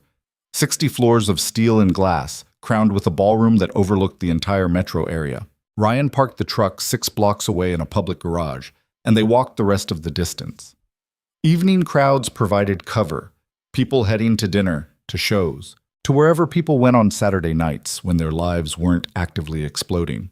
Nobody looked at them twice. The Paramount Tower's main entrance was already locked down tight. Security guards checking invitations, metal detectors, the works. But the South Side service entrance was exactly where Evelyn had said it would be. A plain steel door set into the building's foundation, marked only with faded letters. Authorized personnel only. Evelyn punched in a 6-digit code on the keypad. For a heart-stopping moment, nothing happened. Then the lock clicked. Still works, she breathed. They never changed it. They slipped inside, and the door sealed behind them with a sound like a tomb closing. The service corridor was concrete and fluorescent lights, nothing like the marble and luxury of the main building. This was where the real work happened, where the people nobody saw kept everything running. Elevators this way. Evelyn led them down the corridor, moving fast but not running. If anyone saw them, they needed to look like they belonged here. They passed a janitor mopping the floor. He glanced up, nodded vaguely, went back to his work. For him, they were just 2 more people in suits heading somewhere important, nothing unusual. The service elevator was waiting. Ryan hit the button for the 60th floor, and they began to rise. The numbers ticked upward with agonizing slowness. 10, 20, 30. Ryan could feel his pulse in his throat, could feel Evelyn's tension radiating beside him. At 55, the elevator slowed. Someone had called it. Move to the back, Ryan hissed. Act like we belong. They pressed themselves against the rear wall as the elevator stopped and the doors opened. A catering worker wheeled in a cart loaded with champagne bottles, barely glancing at them. Big night, huh? The worker said conversationally. Huge, Evelyn replied, her voice steady. You have any idea how many people are up there? 400, give or take, plus media, security, staff. It's a madhouse. The worker shook his head. At least the pay is good. The elevator reached 60, and the worker rolled his cart out into a staging area where dozens of other staff were preparing for the event. Ryan and Evelyn followed, trying to blend in, trying to look purposeful. Presentation booth is through those doors, Evelyn whispered, nodding toward a corridor marked Technical Staff Only. They separated from the catering area and moved down the corridor. Behind them, Ryan could hear the growing noise of the gala. Music, conversation, the clink of glasses. The party was already starting. The presentation booth was a small room filled with computers and audiovisual equipment, currently unmanned. Through a one-way window, Ryan could see into the ballroom, a massive space filled with round tables, a stage at the far end, screens hanging from the ceiling showing the Sinclair Global logo, and people, hundreds of them, men in tuxedos, women in evening gowns, everyone dripping with wealth and influence. Ryan recognized faces from television, the mayor, a state senator, a federal judge, the kind of people whose decisions shaped lives without them ever noticing. This is it, Evelyn said quietly, moving to the main computer console. Once I start the upload, we'll have maybe 60 seconds before someone realizes what's happening and tries to shut it down. But will 60 seconds be enough? It'll have to be. Her fingers flew across the keyboard, accessing systems she'd designed herself years ago. I'm bypassing the main presentation and creating a direct override. Every screen in that ballroom is about to show exactly what we want them to see. Ryan watched through the window as a man took the stage. Late 50s, silver hair, expensive suit that probably cost more than Ryan's truck. He recognized him from the photos in the evidence files. Marcus Whitfield, chairman of Sinclair Global's board of directors. The man who'd orchestrated the theft of $3 billion. Whitfield's voice boomed through the speakers. Good evening, everyone. Thank you for joining us for Sinclair Global's annual shareholders gala. As many of you know, this has been a challenging week for our company. The crowd murmured agreement. Baseless allegations have been made by a former executive who, frankly, was removed from her position due to erratic behavior and questionable decisions. Whitfield's tone was smooth, practiced. We want to assure you that these claims are entirely without merit and are being investigated by the appropriate authorities. He's lying through his teeth, Evelyn said, her jaw tight, telling everyone I was fired for being unstable. Then let's show them the truth. Ryan nodded to the computer. Do it. Evelyn hit enter. For a moment, nothing happened. Then every screen in the ballroom flickered, and Whitfield's face disappeared, replaced by a spreadsheet showing wire transfers to offshore accounts. The room went silent. What the hell? Whitfield turned to look at the screens, confusion crossing his face. The spreadsheet was replaced by a recording, audio of a phone conversation between Whitfield and another board member discussing how to hide the stolen funds. Then another document. Then another recording, each one more damning than the last. Evelyn had created a presentation that told the entire story in 2 minutes flat.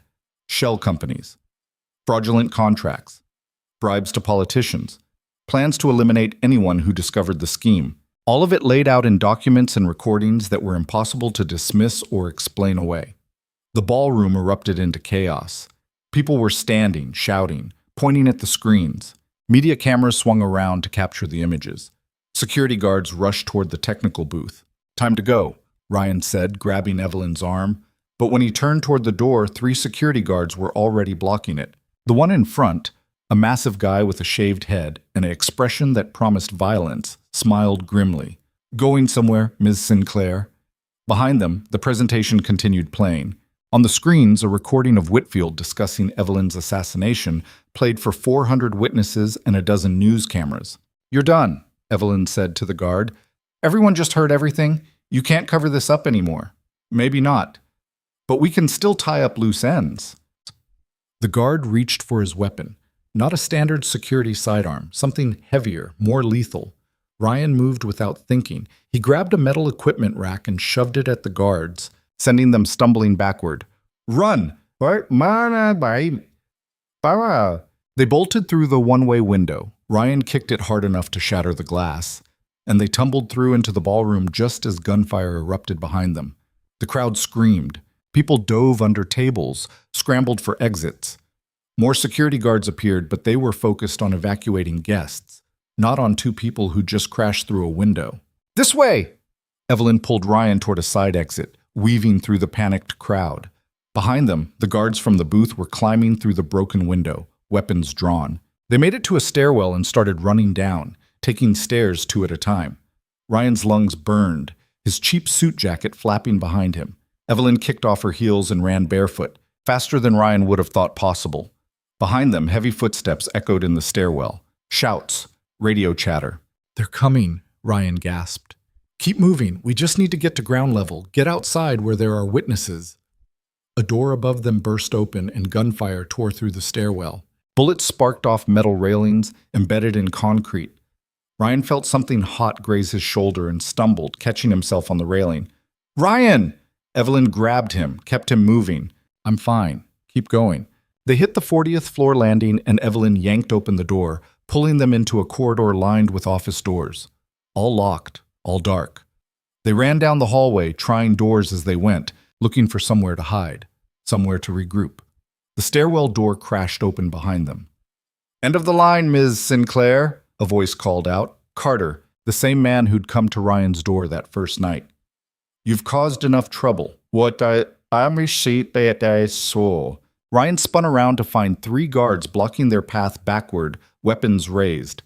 Ahead, the corridor dead-ended at a window overlooking the city 40 floors below. They were trapped. "It's over," Carter said, advancing slowly. "The evidence is out there, sure, but evidence needs witnesses who live long enough to testify. And accidents happen all the time in buildings like this." Tragic fall from a 40th floor window. Very sad. "You're insane, Natuma," Evelyn said. "There are cameras everywhere. Hundreds of people saw us at that gala. You can't just, can't we? Your credibility is already shot. Unstable executive, criminal accomplice boyfriend, both of you desperate and cornered. Who's to say you didn't jump?"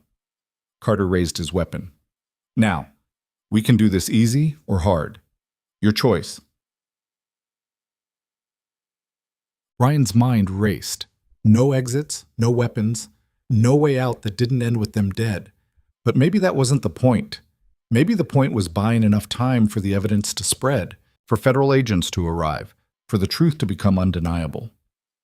"You want to know the funny thing?" Ryan said, stepping forward. "We already won." Carter's eyes narrowed. "That right?" "Yeah, because while you were chasing us up here, that presentation was going out live on every news feed in the country. Agent Torres has FBI teams moving on your bosses right now. And in about 2 minutes, this building is going to be swarming with federal agents." Son. Ryan smiled, even though his shoulder was bleeding and his hands were shaking. "So go ahead, shoot us, make us martyrs. See how that works out for you." For a moment, Carter hesitated. His finger tightened on the trigger, and Ryan thought this was it. This was how it ended, bleeding out on an office floor while Evelyn watched. Then the stairwell door burst open and Agent Torres appeared with a dozen FBI agents behind her, weapons drawn. "Federal agents, drop your weapons!" The security guards froze, caught between 2 forces. Carter looked at Ryan with pure hatred in his eyes, then slowly lowered his gun. "Smart choice," Torres said. "Now on the ground. Hands behind your heads. All of you." The guards complied, and within seconds they were being cuffed and hauled away. Torres crossed to Ryan and Evelyn, her expression somewhere between relieved and furious. "You two have got to be the most reckless people I've ever worked with," she said. "What the hell were you thinking walking into that gala alone?" "We were thinking we needed witnesses," Evelyn said. "Did it work?" "Did it work?" Torres almost laughed. "Miss Sinclair, your presentation just played on live television to about 40 million people. The FBI has arrested 6 board members, 3 judges, a dozen police officers, and we're still counting. Sinclair Global's assets are frozen pending investigation. The governor just called for a special prosecutor." She shook her head. "Yeah, it worked." Ryan felt his legs go weak. He sat down hard on the floor, his injured shoulder throbbing. So it's over? Oh, the immediate danger, yes. You'll both need to give statements, testify eventually, probably spend the next few months in protective custody while we build the cases. But the part where people are actively trying to kill you, that's done. Evelyn sank down beside Ryan, and for a moment they just sat there on the 40th floor of the Paramount Tower, bleeding and exhausted and alive. Around them, FBI agents secured the scene, hauled away the guards, began the long process of turning a crime scene into evidence. "We did it," Evelyn whispered. "We actually did it." "Yeah." Ryan leaned his head back against the wall, closing his eyes. "Can I see my daughter now?" "Soon," Torres promised. "Medical first, statement second, then you can see your kid. Deal?" "Deal." They were taken downstairs in a service elevator, different from the one they'd come up in, but just as utilitarian. Paramedics waited in the lobby, along with what looked like every federal agent in the state. Ryan's shoulder wound turned out to be minor, just a graze. But they bandaged it anyway, while Evelyn gave her initial statement to a team of investigators. Through the building's glass front, Ryan could see the media circus outside. News vans lined the street, cameras capturing everything, reporters shouting questions at anyone who emerged. The Sinclair Global scandal was the only story that mattered now. Around 9 p.m., Torres finally cleared them to leave. She'd arranged transport to a federal safe house where they'd stay until the immediate chaos settled. But first, she'd agreed to a detour. Mrs. Chen's house was dark and quiet when they pulled up, the FBI sedan looking wildly out of place in the modest neighborhood. Ryan knocked softly on the door, and Mrs. Chen answered within seconds, like she'd been waiting. "She's asleep," the old woman said quietly. "Been worried sick about you, though. Wouldn't settle down until I promised you were coming back. Can I see her?" "Of course." Ryan followed Mrs. Chen to the guest bedroom where Chloe was curled up under a quilt, her stuffed rabbit clutched tight. She looked so small, so innocent, so completely unaware of everything that had happened in the last 48 hours. He sat on the edge of the bed and brushed hair back from her face. "Hey, baby." Chloe's eyes fluttered open. For a moment she looked confused, like she couldn't remember where she was or why. Then she saw Ryan and threw her arms around his neck so hard it hurt his injured shoulder.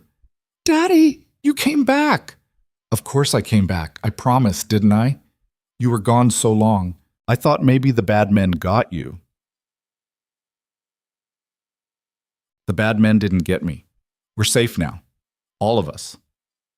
Ryan held her tight, breathing in the smell of her shampoo, feeling her heartbeat against his chest. This was what mattered. Not the money or the power or the corruption, just this small person who trusted him to keep her safe. "Is Evelyn okay too?" Chloe asked.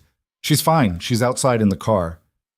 "Can she come in? I want to show her the cookies we made." "Oh." Ryan smiled despite himself. "Maybe tomorrow, kiddo. Right now we all need to get some rest." "Are we going home?" "Not tonight. We're going to stay somewhere new for a little while, like an adventure." Ryan pulled back to look at her face. "But I promise, wherever we go together, okay?" "Okay." Chloe yawned, already drifting back towards sleep. "Love you, Daddy." "Love you too, baby. More than anything." He tucked her back in and rejoined Evelyn outside. She was leaning against the FBI sedan, looking up at the stars barely visible through the city's light pollution. "How is she?" Evelyn asked. "Scared, but okay. Resilient. Kids are tougher than we give them credit for." Ryan stood beside her, and they were quiet for a moment. "Thank you for everything. For not giving up when it would have been easier to run. Thank you for hiding a bleeding stranger in your daughter's closet instead of turning her over to armed men." Evelyn looked at him. "I meant what I said before. You woke me up. Reminded me what actually matters." "Which is?" "People. Not corporations or bank accounts or power. Just people trying to do right by each other."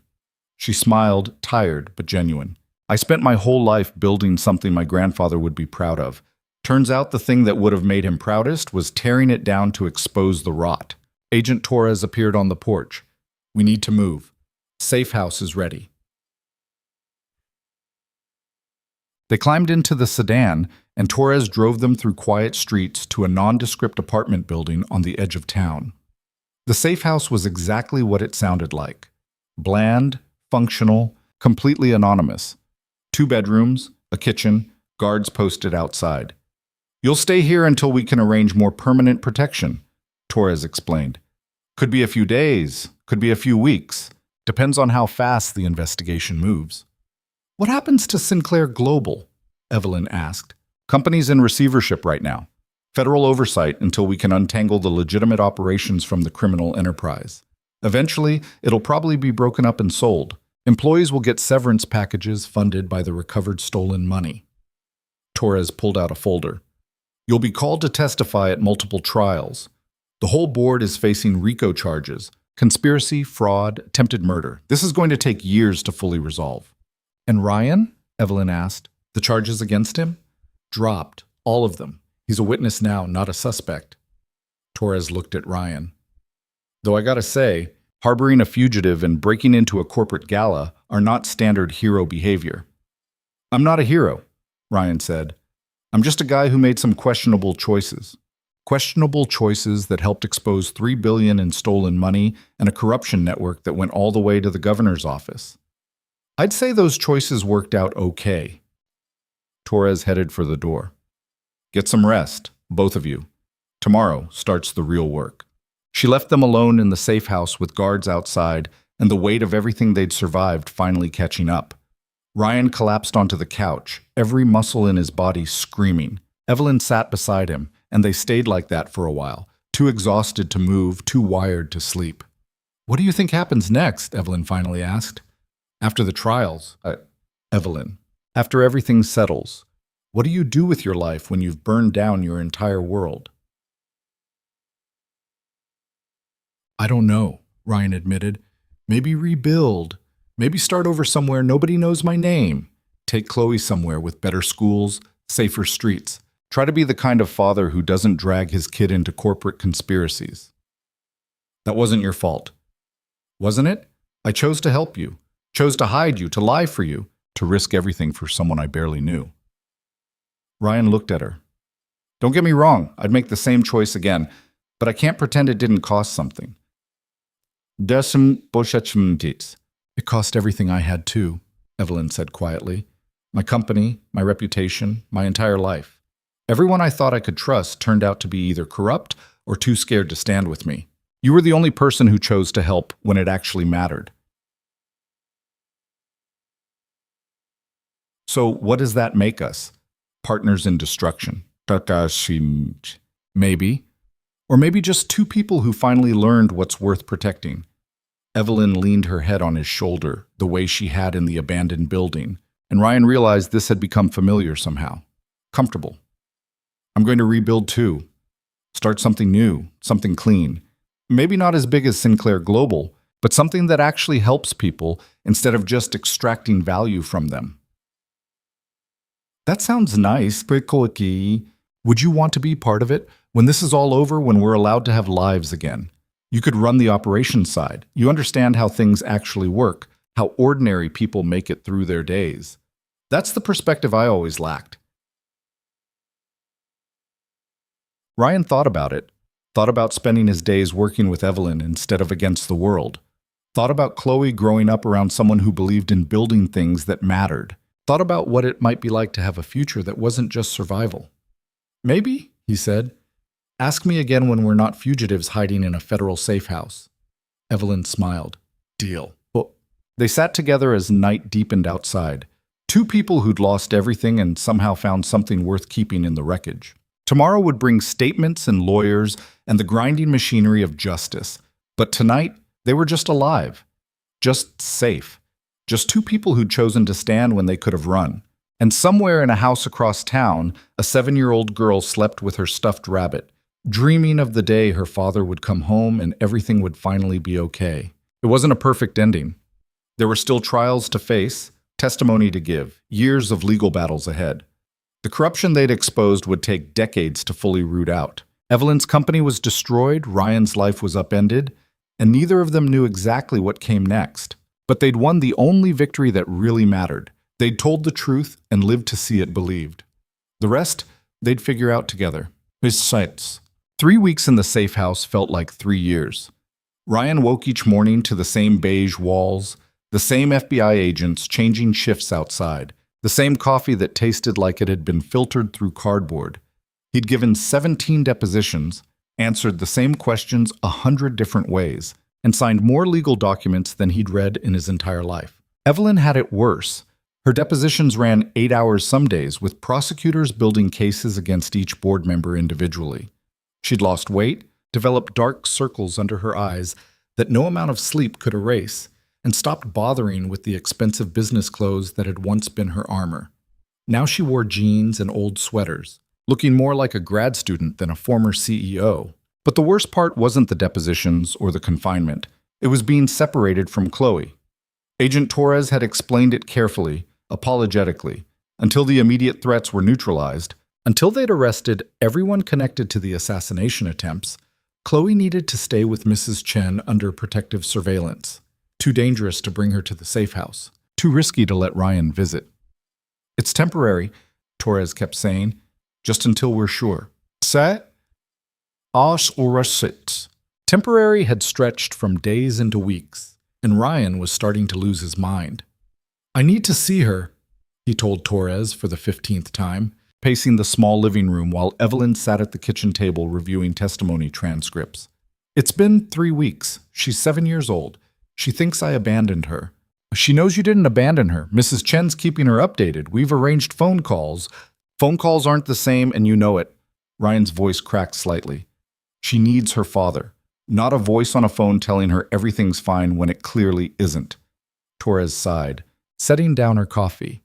Ryan, I understand, but the latest intel suggests there are still contractors out there looking to tie up loose ends. 3 of the people involved in the assassination plot are still unaccounted for. Until we find them, then let me go to her. Put me in protective custody with Chloe instead of here. I don't care about the depositions or the trials or any of it if it means I can't be with my daughter. You're a material witness in 14 separate federal cases. We can't just relocate you whenever. Then what the hell am I supposed to do?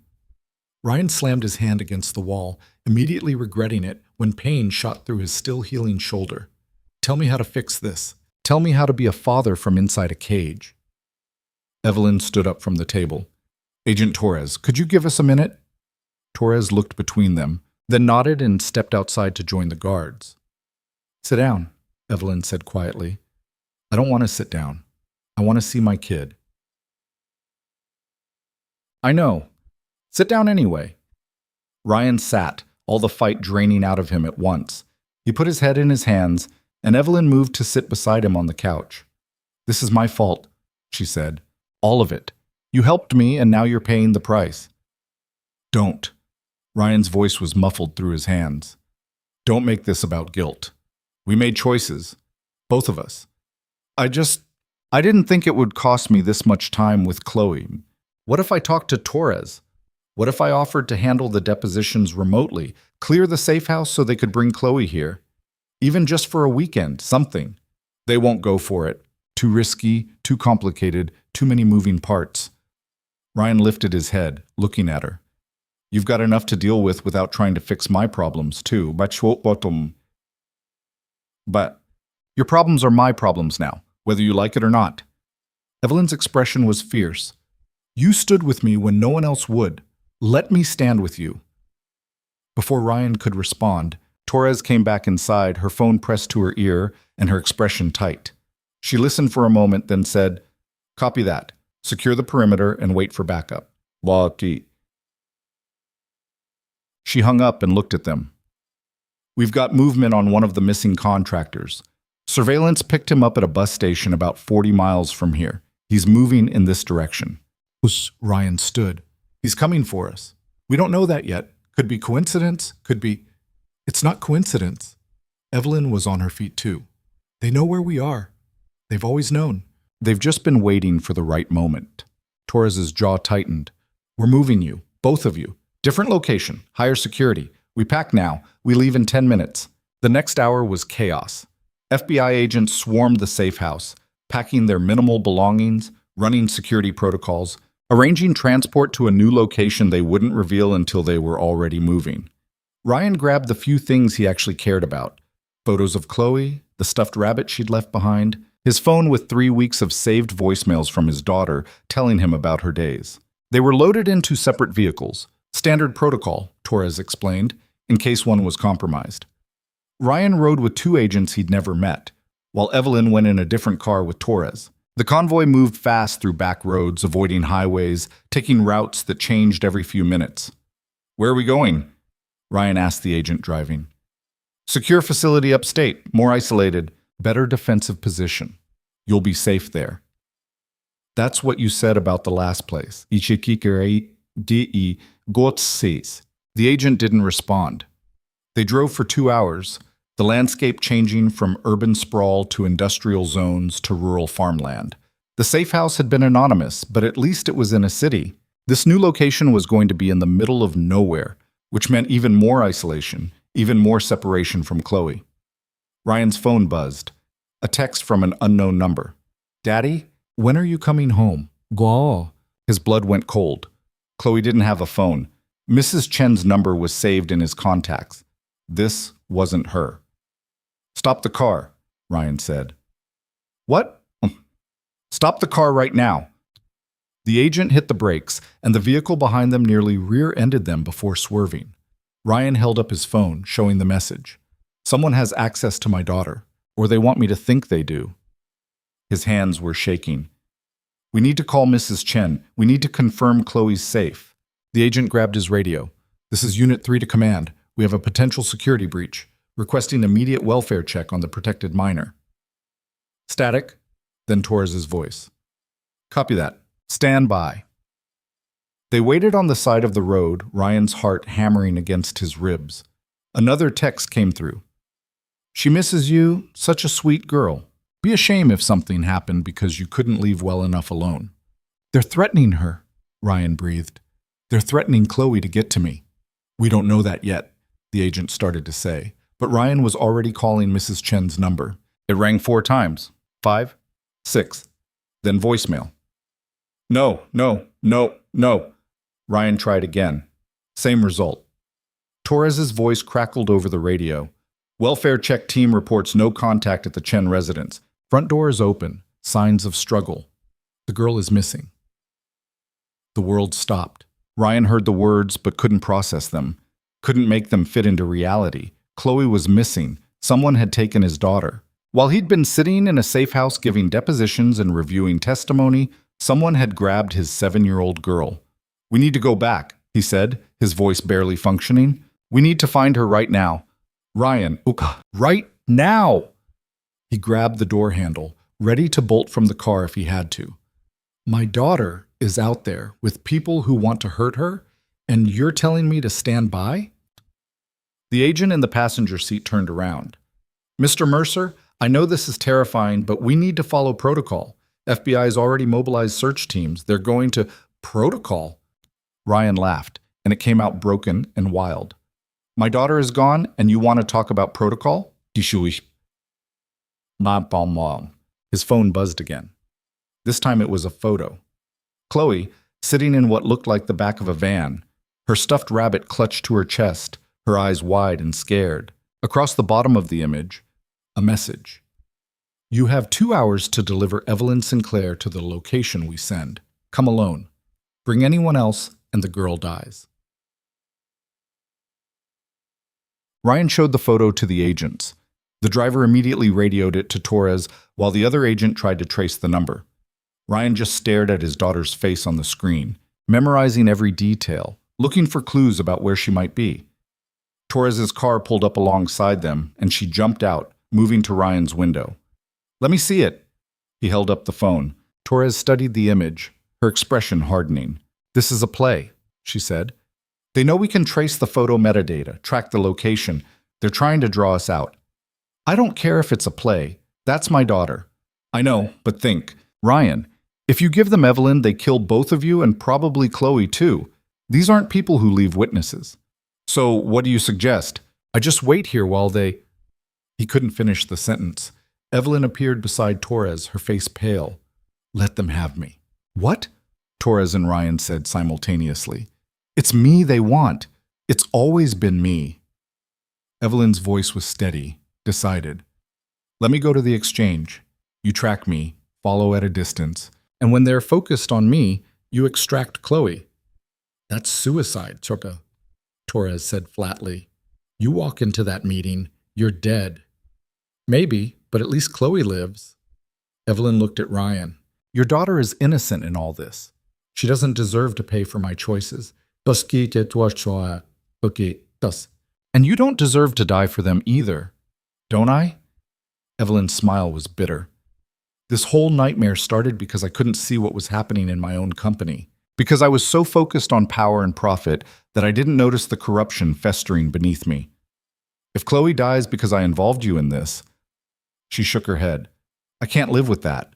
Another text arrived with coordinates and a time, 4 p.m. at an abandoned quarry 30 miles west. Torres checked her watch. That gives us 90 minutes. Time to set up surveillance, position tactical teams, prepare for multiple scenarios. The tactical agent was already on his radio, coordinating with other units. We can have snipers in position, aerial support, the works. No, Ryan said. The message said, come alone. They'll be watching for exactly that kind of setup. Then what do you propose? Ryan looked at Evelyn, then at Torres, then at the phone, showing his daughter's terrified face. I go, just me. I deliver Evelyn like they asked. Absolutely not, Torres said. It's the only way they'll actually make the exchange. They want Evelyn, fine. They get her, but they also get me, and I'm walking out of there with my daughter. Ryan, you're not trained for this. You're a mechanic, not an operative. You'll get yourself killed. Maybe, but at least I'll be doing something instead of sitting in a car while my kid is terrified and alone. Ryan met her eyes. You can't stop me. I'm not under arrest. I'm a witness, which means I can walk away anytime I want. Torres opened her mouth to argue, then closed it. She knew he was right. Legally, he could leave whenever he chose. This is insane, she said finally. Yeah, well, I've gotten pretty good at insane lately. Ryan looked at Evelyn. You don't have to do this. We can find another way. There is no other way. Not in 90 minutes. Evelyn squared her shoulders. Besides, I'm tired of running, tired of hiding. If this is how it ends, at least it ends on my terms. Torres ran a hand through her hair, clearly calculating odds and options. Fine, but we do this smart. You go to the exchange, but you wear wires. We position teams far enough back that they won't be seen, but close enough to respond if things go wrong. And the second we have visual confirmation that Chloe is safe, we move in. What if they sweep for wires? Ryan asked. Then we use trackers instead, embedded in your clothes, your shoes, places they won't think to look. Torres was already pulling out her phone, coordinating with her tech team. We've got one shot at this. Let's not waste it. The next hour was a blur of preparation. FBI tech specialists arrived with tracking devices so small Ryan could barely see them. They stitched them into the seams of his jacket, embedded them in the heels of his boots, even put one in the battery compartment of his phone. Evelyn got the same treatment, plus a subcutaneous tracker injected under the skin of her shoulder. If they take your clothes, if they check your phone, we'll still be able to find you, the tech specialist explained. The subdermal tracker has a range of about 50 miles and a battery life of 72 hours. Comforting, Evelyn said dryly. Torres pulled Ryan aside while the specialists finished their work. I need you to understand something. The people you're about to meet, they're professionals. Military contractors, ex-special forces, the kind of people who've killed before and will kill again without hesitation. They're not going to play fair. They're not going to honor any agreement. The second they have what they want, they're going to eliminate all witnesses. I know. Do you? Because you're walking into this like it's a business transaction. It's not. It's an execution waiting to happen. Then you better make sure your teams are ready to stop it. Orion checked his watch. 3:30. They needed to leave soon to make the 4 o'clock deadline. Is there anything else? Torres hesitated, then pulled a small pistol from her ankle holster. Take this. I don't know how to use a gun. Then don't use it unless you absolutely have to. Safety's here, point and shoot. It's not going to make you Rambo, but it might buy you 2 seconds. Sometimes 2 seconds is all you need. Ryan took the weapon, feeling its weight in his palm. He'd never held a gun before, never wanted to. The fact that he was about to walk into a hostage exchange with one tucked in his waistband felt surreal. Evelyn emerged from the tech van, looking calm in a way that seemed almost unnatural. Ready? Ese... Isco. No, but let's go anyway. They climbed into an unmarked sedan, just the two of them, no visible FBI presence. Torres and her teams would follow at a distance, using the trackers to maintain surveillance without being detected. At least that was the theory. Ryan drove, following the coordinates to the abandoned quarry. The landscape grew increasingly desolate. Empty fields, dead factories, roads that looked like they hadn't seen traffic in years. Perfect place for an execution. I'm sorry, Evelyn said quietly as they drove. For all of it. For crashing into your life, for dragging you into this, for putting Chloe in danger. You deserved better than this. Stop apologizing. We made choices, both of us. We live with them. Ryan's hands tightened on the steering wheel. But if they hurt her, if they've done anything to my daughter, there's no amount of FBI backup that's going to stop me from making them pay. I know. They drove the rest of the way in silence, each of them preparing for whatever came next. The quarry appeared around a bend, a massive excavation site, long abandoned, now filled with dark water and surrounded by rocky cliffs. A single access road led down to the water's edge, and there, parked near the water, was a black van. That's them, Ryan said, his pulse spiking. Remember the plan. We verify Chloe's safe, we make the exchange, Torres's teams move in. And if something goes wrong, then we improvise. Evelyn pulled something from her pocket, a small flash drive. The evidence. Everything we didn't release publicly. If this goes bad, if they get me, make sure this gets to Torres. It's insurance. Ryan took the drive, tucked it into his boot alongside one of the trackers.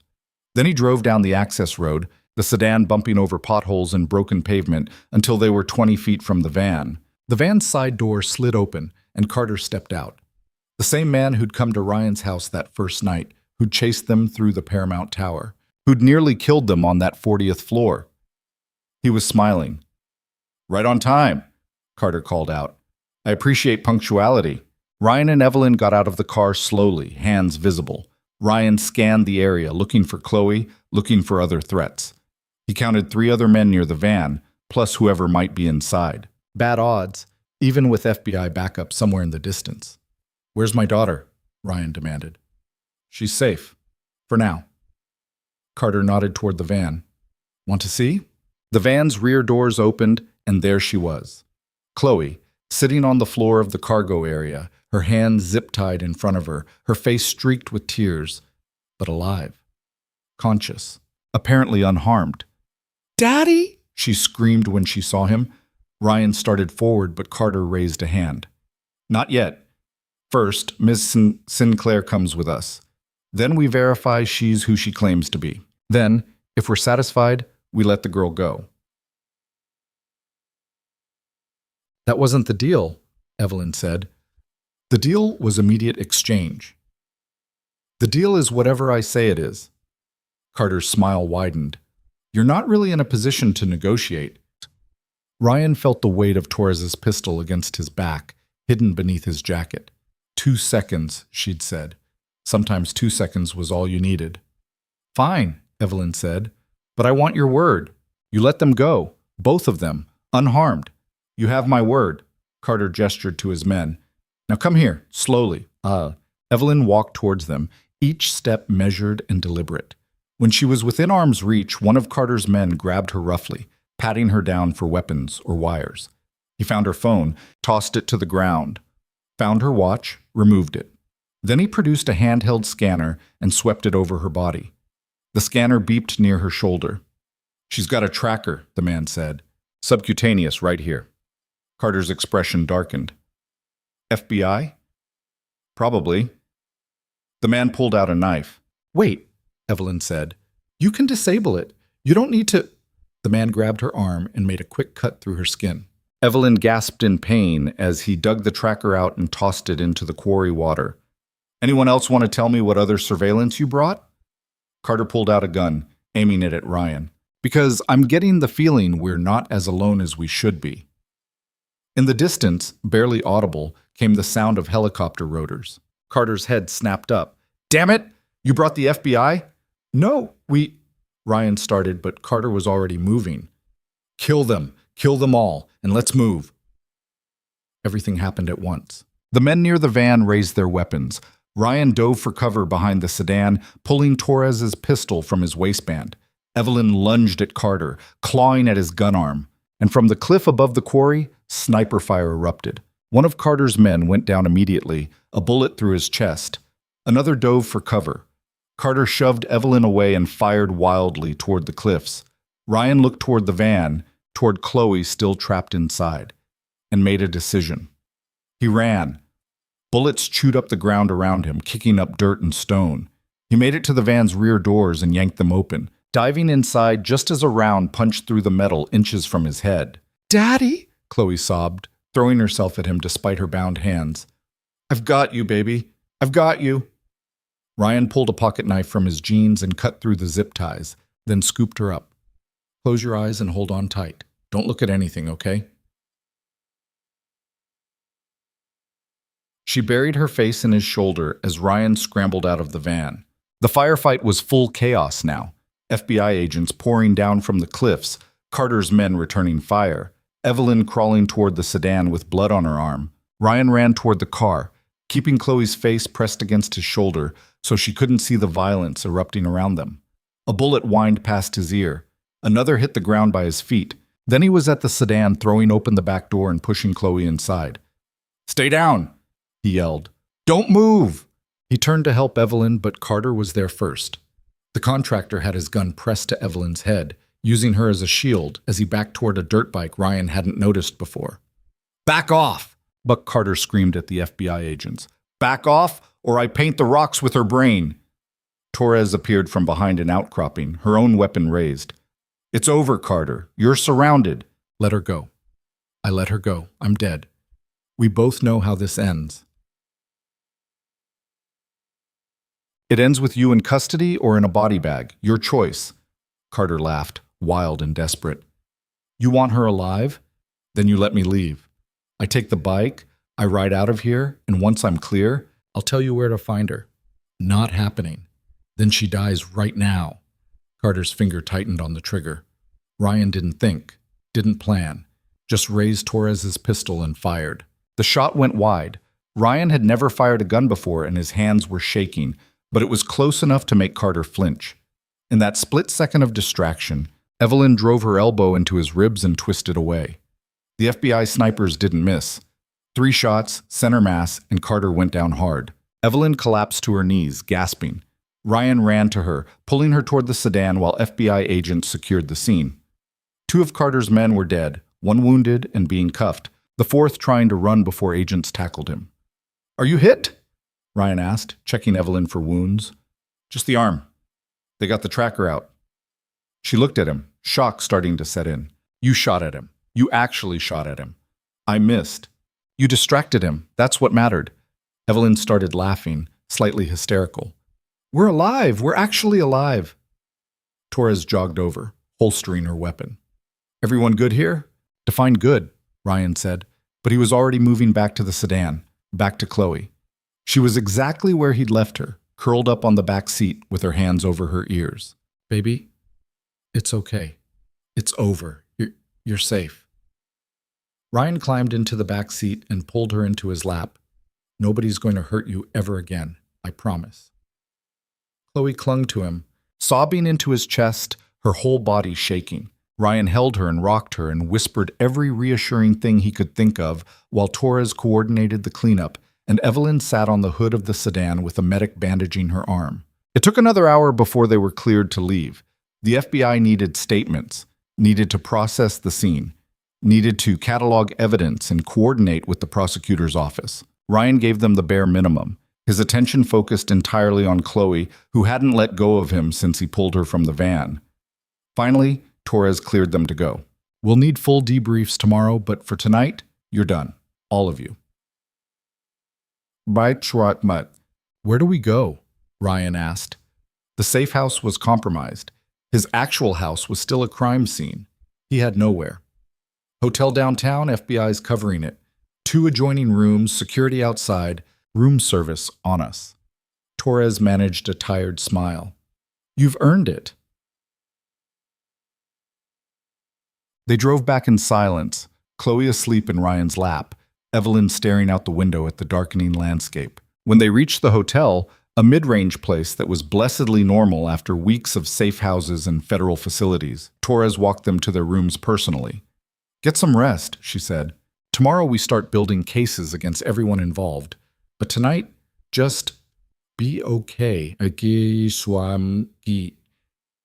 Ryan carried Chloe to one of the rooms and laid her on the bed without waking her. She looked so small, so fragile, her face still showing the tracks of dried tears. He sat beside her, watching her breathe, making sure she was really there, really safe. Evelyn appeared in the doorway. How is she? Asleep, probably going to have nightmares for months. Ryan rubbed his face. I'm going to have nightmares for months. That makes 3 of us. Evelyn moved to sit in the chair by the window. What happens now? Now? Now I figure out how to be a father again, how to give Chloe a normal life after all this, how to explain to a 7-year-old that sometimes bad things happen to good people and there's no good reason for it. You'll figure it out. You're good at that, figuring things out. Am I? Because from where I'm sitting, I feel like I've been improvising badly for 3 weeks straight. Ryan looked at her. What about you? What happens to Evelyn Sinclair now that Sinclair Global is gone? I don't know. Start over, I guess. Build something new, something better. She paused. You never answered my question from before, about being part of it. You're seriously still thinking about business ventures after we almost died at a quarry? I'm thinking about the future, about what comes after all the trials and depositions, about whether that future includes you or if you want nothing to do with me once this is over. Ryan looked at his daughter sleeping peacefully for the first time in weeks, then at Evelyn sitting in the cheap hotel chair with a bandage on her arm and exhaustion in her eyes. 2 people who'd survived something they shouldn't have, who'd found each other in the worst possible circumstances. Ask me again in 6 months, he said finally, when the dust settles, when Chloe's back in school and I've figured out what normal looks like again. Ask me then if I want to build something with you. And what will your answer be? I don't know yet, but I'm open to finding out. Evelyn smiled, genuine this time, not bitter or broken. I can work with that. She stood to leave, but Ryan stopped her. Hey, thank you for trying to trade yourself for Chloe, for being willing to die so she could live. That meant something. She's your daughter. Of course I would have. Evelyn looked at Chloe sleeping. She deserves a childhood, a real one, with stability and safety and a father who loves her. Whatever it takes to give her that, I'm in. She left, closing the door quietly behind her. Ryan sat with Chloe until sunrise, watching her sleep, cataloging every breath, every small movement. The terror of the last 24 hours was starting to fade, replaced by exhaustion and relief and a bone-deep gratitude that they'd survived. Tomorrow would bring more depositions, more testimony, more grinding through the legal machinery that would hopefully put away everyone who'd tried to kill them. But tonight, his daughter was safe. The evidence was secured. The truth was out there, undeniable and spreading. For the first time in weeks, Ryan let himself believe that maybe, just maybe, everything was going to be okay. Chloe stirred around 6 a.m., blinking awake slowly. When she saw Ryan sitting beside her, she immediately burst into tears again. You came for me, she sobbed. You really came. Of course I came. I'll always come for you. Always. Ryan pulled her close. You're my whole world, kiddo. Nothing is ever going to change that. I was so scared. They said you weren't coming. They said you didn't want me anymore. They lied. About everything. I never stopped wanting you, never stopped trying to get to you. Ryan kissed the top of her head. And now we're together. And we're going to stay together. No more separations, no more safe houses. Just you and me figuring out what comes next. And Evelyn? Ryan paused. What about her? Is she coming with us? when we figure out what comes next. Do you want her to? Chloe thought about it seriously. I think so. She was nice to me, and she makes you smile sometimes. You don't smile a lot anymore. Out of the mouths of children came the truths adults spent years avoiding. Ryan didn't smile a lot anymore. Hadn't smiled much since Sarah left, since life became about survival instead of living. But Evelyn did make him smile. Made him remember that he used to be someone who fought for things, who stood up when it mattered, who believed in something beyond just getting through another day. Maybe she will come with us, Ryan said. We'll see. Okay. Chloe yawned, still exhausted despite hours of sleep. Can we get pancakes? Room service pancakes coming right up. They spent the morning in pajamas eating mediocre hotel pancakes and watching cartoons like the world outside didn't exist. Evelyn joined them around 10, and the three of them sat together on the hotel bed, pretending that this was normal, that this was family, that everything hadn't almost fallen apart. And maybe, Ryan thought as Chloe laughed at something on the screen, maybe it could be. Maybe after everything they'd survived, after all the chaos and violence and fear, they'd earned the right to pretend, to build something new from the wreckage. It wouldn't be easy. There would be trials and testimony, therapy for Chloe's trauma, rebuilding lives from nothing. But they'd face it together. The mechanic, the billionaire, and the 7-year-old girl who'd somehow become the center of both their worlds. The future was uncertain, messy, complicated. But for the first time in longer than Ryan could remember, it was also possible. And possible, he was starting to realize, was enough. 1 year later, Ryan stood in front of a building that didn't exist the last time he'd driven down this street. The sign above the door read Mercer Restoration and Company in simple black letters. Nothing fancy, nothing that screamed money or power, just honest work advertised honestly. Through the large front windows, he could see the shop floor, 4 hydraulic lifts, tool chests organized with a precision that would have made his old self laugh, and 2 classic cars in various states of resurrection. His garage. His business. Built from insurance money, a small business loan he'd actually qualified for, and a seed investment from someone who believed in second chances. You're staring at it like it might disappear, Evelyn said, walking up beside him with 2 coffee cups from the shop across the street. She handed him one. Black, no sugar, the way he'd learned to drink it during those weeks in the safe house. Just making sure it's real, Ryan admitted. A year ago, I was hiding in an abandoned building, wondering if I'd live to see morning. Now I've got a legitimate business with actual employees and health insurance. 2 employees, Evelyn corrected. Marcus starts Monday, remember? Right, 2 employees. Ryan sipped his coffee, still adjusting to the reality of being someone who hired people instead of begging for hours. You sure the numbers work? I don't want to overextend and end up... The numbers work. I've run them 6 different ways. You're profitable, you're growing, and you're actually paying yourself a living wage for the first time in your adult life. Evelyn bumped his shoulder with hers. Trust the process, says the woman who rebuilt her entire company from scratch in 11 months. Us. Sinclair Community Development is not a company. It's a nonprofit focused on affordable housing and worker-owned cooperatives. Completely different model.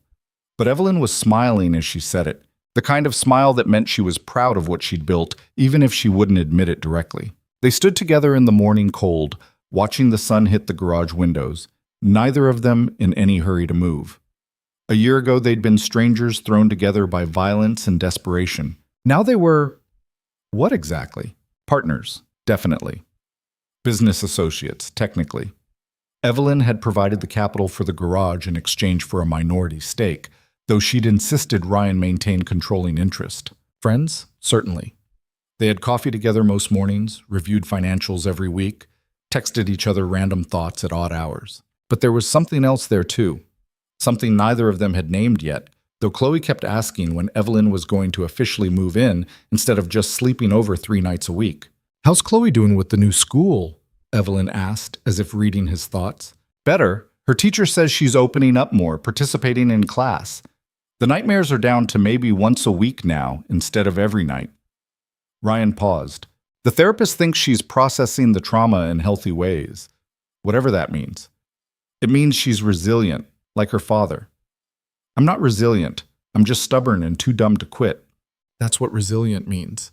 Evelyn finished her coffee, tossed the cup in a nearby recycling bin.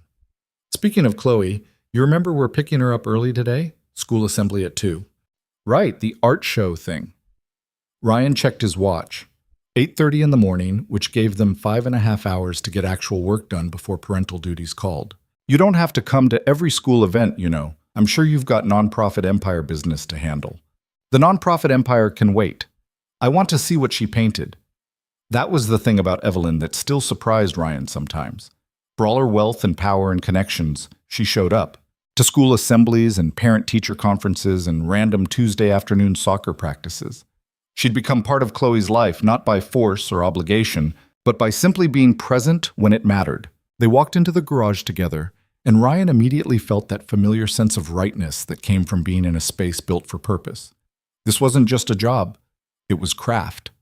Legacy. The kind of work that meant something beyond a paycheck. His 2 current employees were already there. Jackson, a kid fresh out of technical school who was brilliant with electrical systems, and Maria, a woman in her 50s who'd spent 30 years at a dealership before they downsized her position. Both of them looked up when Ryan entered, and both of them smiled like they were actually happy to see him. "Morning, boss," Jackson called out from under a 1967 Mustang. "Got the alternator replaced on this one. Should be ready for test drive by noon." "Good work. What about the Camaro?" "Waiting on parts. Should be here tomorrow."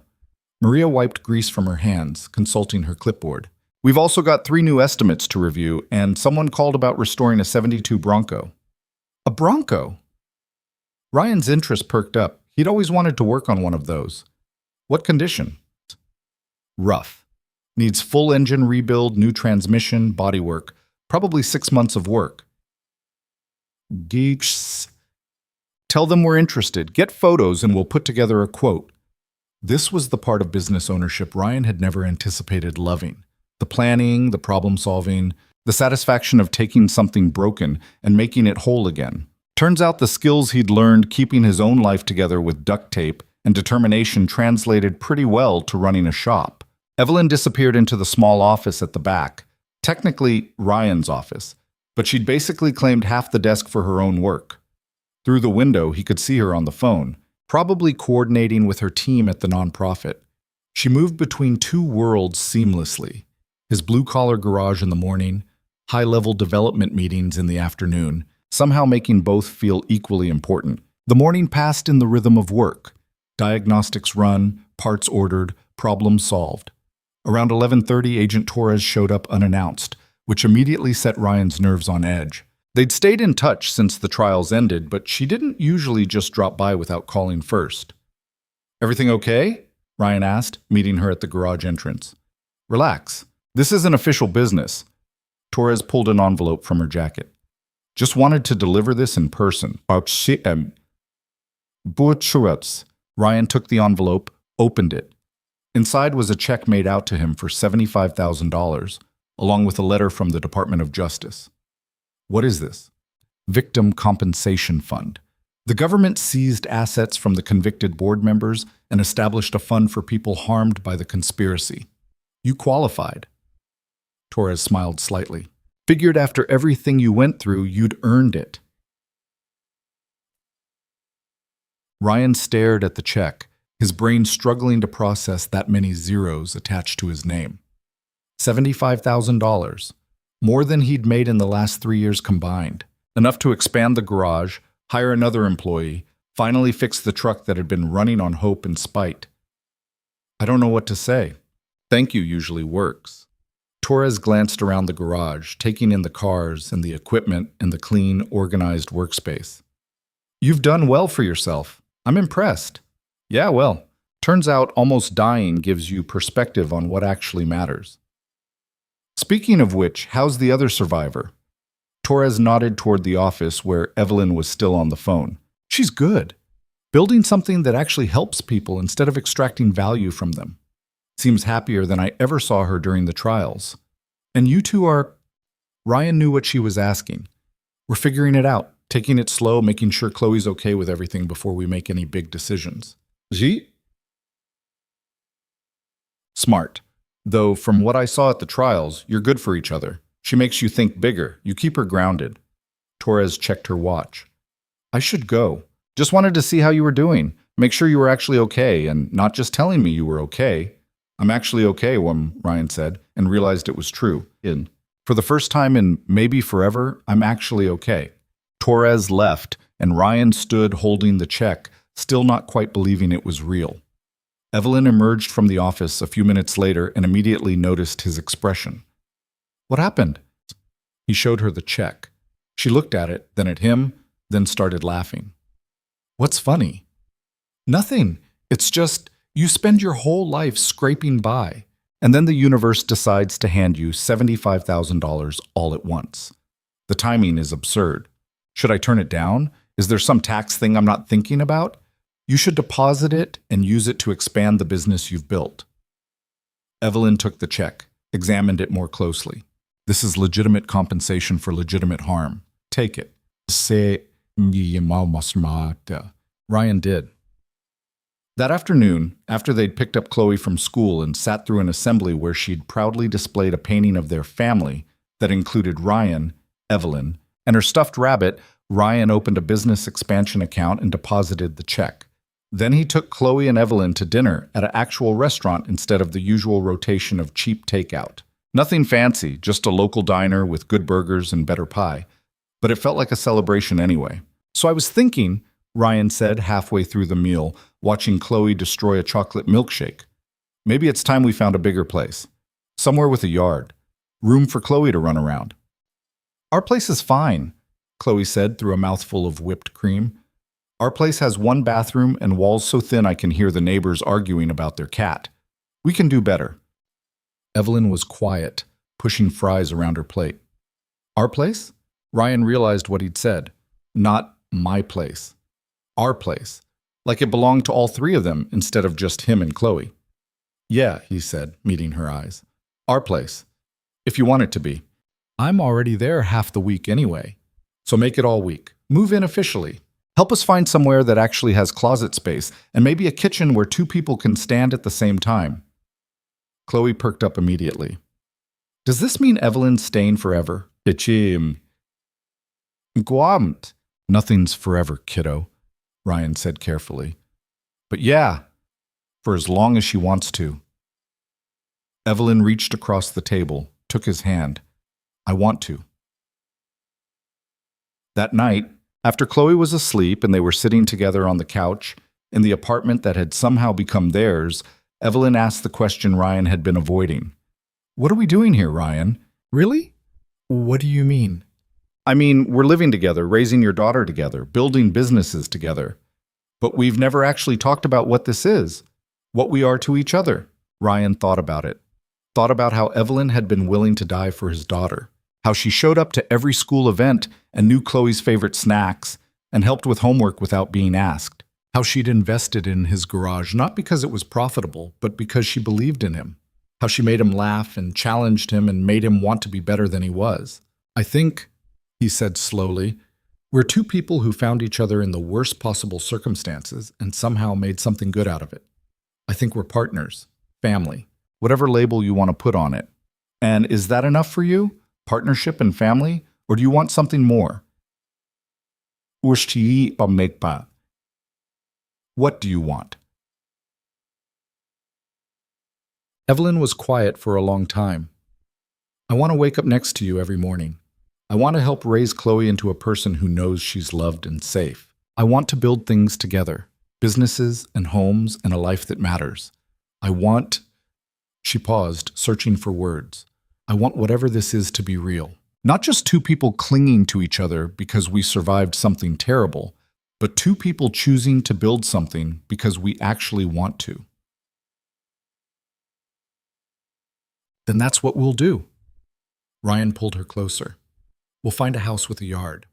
We'll expand the garage. We'll make this official in whatever way feels right. And we'll do it because we want to, not because we have to. You make it sound simple. It is simple, complicated, but simple.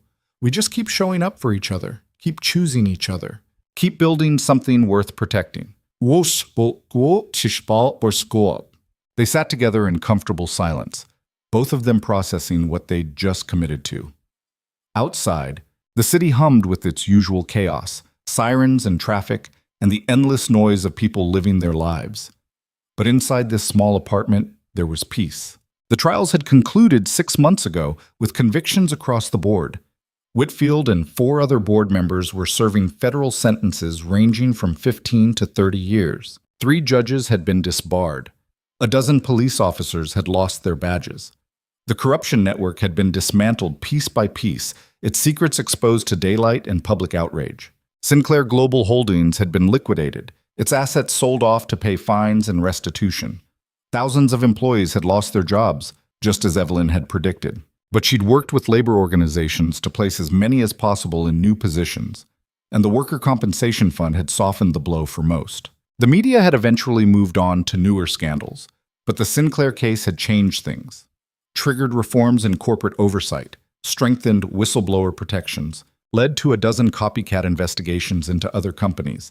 The ripple effects were still spreading, and Ryan and Evelyn were still here, still standing, still choosing to build instead of burn. 3 months later, they found a house. It wasn't much. A small ranch-style place on the edge of town, 3 bedrooms, 1 bathroom that actually worked, a yard big enough for Chloe to run around in. The roof needed replacing, and the kitchen was stuck in 1987, but it had good bones and potential. Most importantly, it felt like home. They moved in on a Saturday with help from Jackson and Maria and a handful of Evelyn's nonprofit colleagues. By Sunday, half their stuff was still in boxes, but Chloe's room was set up perfectly. Lavender walls she'd picked herself, bookshelves Ryan had built, a new bed that didn't creak when she climbed into it. That night, after Chloe had fallen asleep in her new room, Ryan and Evelyn stood in their new kitchen drinking beer from bottles because they couldn't find the glasses. "We did it," Evelyn said, looking around at the peeling wallpaper and ancient appliances. "We bought a house. Together. We bought a disaster that will consume all our money and free time for the next decade," Ryan corrected. "But yeah, we did it. Any regrets?" "Ask me again when we're halfway through the roof replacement." But Ryan was smiling. No regrets. This is good. This is right. Even though I'm a former billionaire who doesn't know how to use a lawnmower, I'll teach you. You taught me how to read financial statements. Fair trade. They clinked bottles, sealing the deal. Over the next 6 months, they settled into a rhythm that felt almost normal. Ryan's garage continued to grow. They hired Marcus as promised, then added another technician when the workload became overwhelming. Evelyn's nonprofit expanded into 3 cities, providing affordable housing and supporting worker cooperatives that gave people ownership of their own labor. Chloe thrived. The nightmares faded to nothing. Her grades improved. She made friends at her new school, joined the soccer team, brought home art projects that gradually stopped featuring trauma imagery and started showing normal 8-year-old interests like unicorns and dinosaurs. And somewhere in the routine of breakfast and homework and work and dinner and bedtime stories, Ryan realized he was happy. Not the desperate, fragile happiness of someone waiting for disaster, just regular, sustainable, boring happiness. The kind that lasted. One evening in late spring, almost 18 months after that storm-torn night when Evelyn had crashed into his life, Ryan took her back to the place where it all started. The road where her SUV had gone into the ditch was the same, still empty, still forgotten. Still the kind of place where no one would notice a car crash in the middle of the night. But the ditch had been filled in, and new pavement covered the skid marks. Ryan pulled his truck, the same beat-to-hell F-150, now restored and running better than it had in years, to the side of the road and killed the engine. "Why are we here?" Evelyn asked. "Because I needed to remember." Ryan got out of the truck, and she followed. They stood on the shoulder where he'd first seen her bleeding and terrified, where he'd made the choice that changed everything. Remember what? That 18 months ago, you crashed into my life when I'd given up on anything ever changing. I was just surviving, just getting through days. I'd forgotten what it felt like to actually fight for something, to believe in something, to be the kind of person who stands up when it matters. You were already that person. You just needed a reason to remember. Maybe, but you gave me that reason. Ryan turned to face her. You and Chloe both. You reminded me that life is more than just surviving until you die. That sometimes the scary choice is the right choice. that the things worth protecting are worth risking everything for. Evelyn was quiet, watching him with an expression he couldn't quite read. "I've been thinking about what you said," Ryan continued, "about wanting this to be real, about choosing each other because we want to, not because we have to. And I realized I've been choosing you every day for 18 months. I chose you when I hid you in my daughter's closet. I chose you when I lied to armed men. I chose you when I walked into that quarry knowing I might not walk out. And I keep choosing you every morning when I wake up next to you and every night when I come home to you." "Ryan, let me finish." He pulled a small box from his pocket, and Evelyn's eyes went wide. "This isn't some fairy tale proposal." "I'm not going to tell you that you complete me or that I can't live without you. I can live without you. I did it for 32 years, but I don't want to. I want to build this life with you. I want to raise Chloe with you. I want to fix up our disaster house and expand the garage and support your nonprofit and argue about whose turn it is to do dishes. I want all of it. The boring parts and the hard parts and the parts where we screw up and have to figure out how to fix it." He opened the box. Inside was a simple ring. Nothing fancy, no massive diamond, just a silver band with small stones that caught the fading sunlight. "Evelyn Sinclair, will you marry me?" She stared at the ring, then at him, and for a terrifying moment Ryan thought he'd misread everything, thought maybe she'd wanted partnership but not marriage, wanted family but not forever. Then she started laughing. "What's funny?" "Nothing. Everything. The fact that you're proposing on the side of the road where we met.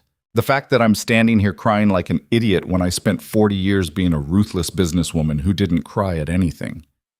She wiped her eyes, still laughing. "Yes, obviously yes. Did you really think I'd say anything else?"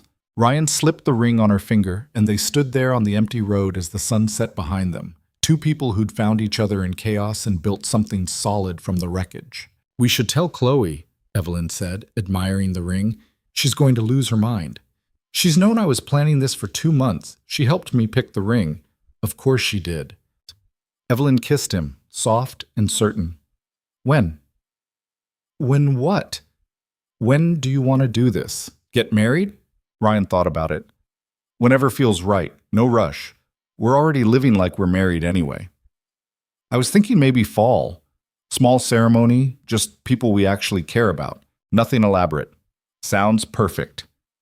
They drove back to their disaster house with its peeling wallpaper and ancient appliances, where Chloe was waiting with Mrs. Chen, who'd agreed to babysit for the evening.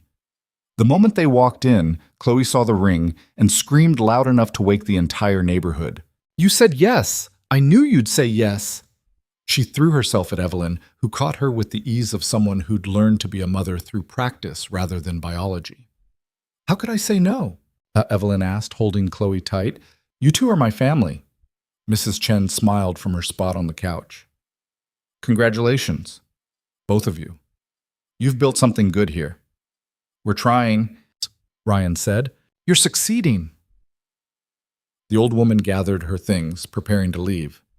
"Life is about the people you choose to stand with when everything falls apart. You two chose each other. That's worth more than all the money in the world." After she left, the three of them, Ryan, Evelyn, and Chloe, sat together on the floor of their living room, surrounded by furniture they'd assembled, themselves and walls they'd painted together, and a life they were building one imperfect day at a time. "So I get to be in the wedding?" Chloe asked, bouncing with excitement. "You get to be the most important person in the wedding," Evelyn promised. "The whole thing only happens if you approve." "Then I approve. Can I wear a fancy dress?" "The fanciest dress we can find." "Can I bring my stuffed rabbit?" "Absolutely." "What?" Chloe beamed, and Ryan felt something settle in his chest that had been unsettled for longer than he could remember. This was it. This was the life he'd always wanted without knowing he wanted it. Not wealth or power or success measured by bank accounts, just people who loved each other choosing to build something together. The wedding happened on a Saturday in October, in the backyard of their disaster house that was slowly becoming less of a disaster. 40 people attended, employees from the garage, colleagues from the nonprofit, Agent Torres and her wife Mrs. Chen, a handful of childhood friends Ryan had reconnected with, and Chloe's entire soccer team because she'd insisted. Nothing went perfectly. The caterer arrived late, It rained during the ceremony, and Chloe's fancy dress got mud on it within the first 10 minutes. But nobody cared. They were too busy celebrating something that actually mattered. Ryan and Evelyn exchanged vows they'd written themselves. Messy. Honest promises about showing up and staying put and choosing each other even when it got hard. Nothing poetic or rehearsed, just truth. And when they kissed, Chloe cheered loudest of all, standing between them in her muddy dress, holding her stuffed rabbit, beaming like the sun. The reception lasted until midnight, full of cheap champagne and dancing in the rain and stories about everything they'd survived to get here. Torres gave a speech about the stupidest, bravest witnesses she'd ever worked with. Maria and Jackson presented a gift, a custom metal sign for the garage that read Mercer and Sinclair Restoration, because even though Evelyn didn't work there, they'd decided her name belonged on the business too. We're partners, Ryan had explained when they made the decision, in everything. As the night wound down and guests started leaving, Ryan found himself standing alone in the yard, watching the stars barely visible through the city's light pollution. Evelyn appeared beside him, still in her wedding dress, her hair coming loose from the pins that had held it up. "Happy?" she asked. "Yeah. You?" Terrified mostly. Marriage is a bigger commitment than surviving corporate conspiracies. "We'll figure it out. We always do. What if we screw it up? What if 10 years from now we're divorced and bitter and you regret all of this? Then we'll have had 10 good years building something worth trying for. That's more than most people get." Ryan pulled her close. "Stop waiting for disaster. We already survived the worst. Everything from here is just living." Evelyn leaned into him and they stood together under the stars, two people who'd learned the hard way that the things worth having are worth fighting for. That family isn't just blood, it's choice. That the bravest thing you can do is stand with someone when the world tells you to run. Inside the house, through the kitchen window, they could see Chloe asleep on the couch, still clutching her stuffed rabbit, exhausted from the best day of her young life. She was 9 now, growing fast, already showing signs of the person she'd become, strong and resilient and unafraid. "We did good," Evelyn said quietly. "With her, with this, with all of it." "We did okay," Ryan agreed. "Not perfect, but okay. Okay is enough." And it was. After everything they'd survived, after all the violence and fear and near misses, okay was more than enough. It was everything. Because here's what Ryan had learned in the 18 months since a bleeding billionaire crashed into his life. Happiness isn't about having everything figured out. It's not about perfect choices or ideal circumstances or waiting until you're ready. It's about finding people worth protecting and protecting them. It's about building things that matter even when they're hard. It's about showing up every day and choosing love over fear, courage over comfort, connection over safety. The storm that nearly destroyed him had actually saved him, reminded him he was more than just a guy surviving until he died. He was a father, a husband, a builder of things, a protector of people. He was someone who stood up when it mattered and stayed standing even when everything tried to knock him down. And Evelyn, the woman who'd had everything and lost it all, had found something worth more than billions. She'd found purpose, family, a life measured not in quarterly reports but in school assemblies and Sunday morning pancakes, and the small, quiet moments when you realize you're exactly where you're supposed to be. The house behind them was still a disaster. The roof still needed replacing, the kitchen was still stuck in 1987, and they'd recently discovered the basement flooded when it rained, but it was theirs. Built with their money, filled with their choices, home to their family. Ryan and Evelyn went inside eventually, exhausted and happy and ready for whatever came next. They checked on Chloe one more time, locked the doors, turned off the lights, and went to bed in their disaster house that was slowly, imperfectly, becoming exactly what it needed to be. And somewhere in the distance, in a city full of people surviving their own storms, someone else was making the choice to stand instead of run, to help instead of hide, to be brave even when it cost everything. Because that's what people do when they remember who they are. They stand up, they fight back, they protect the things that matter, and sometimes, if they're very lucky, they find each other in the chaos and build something that lasts. Not perfect, not easy, but real. And real, Ryan had learned, was worth everything.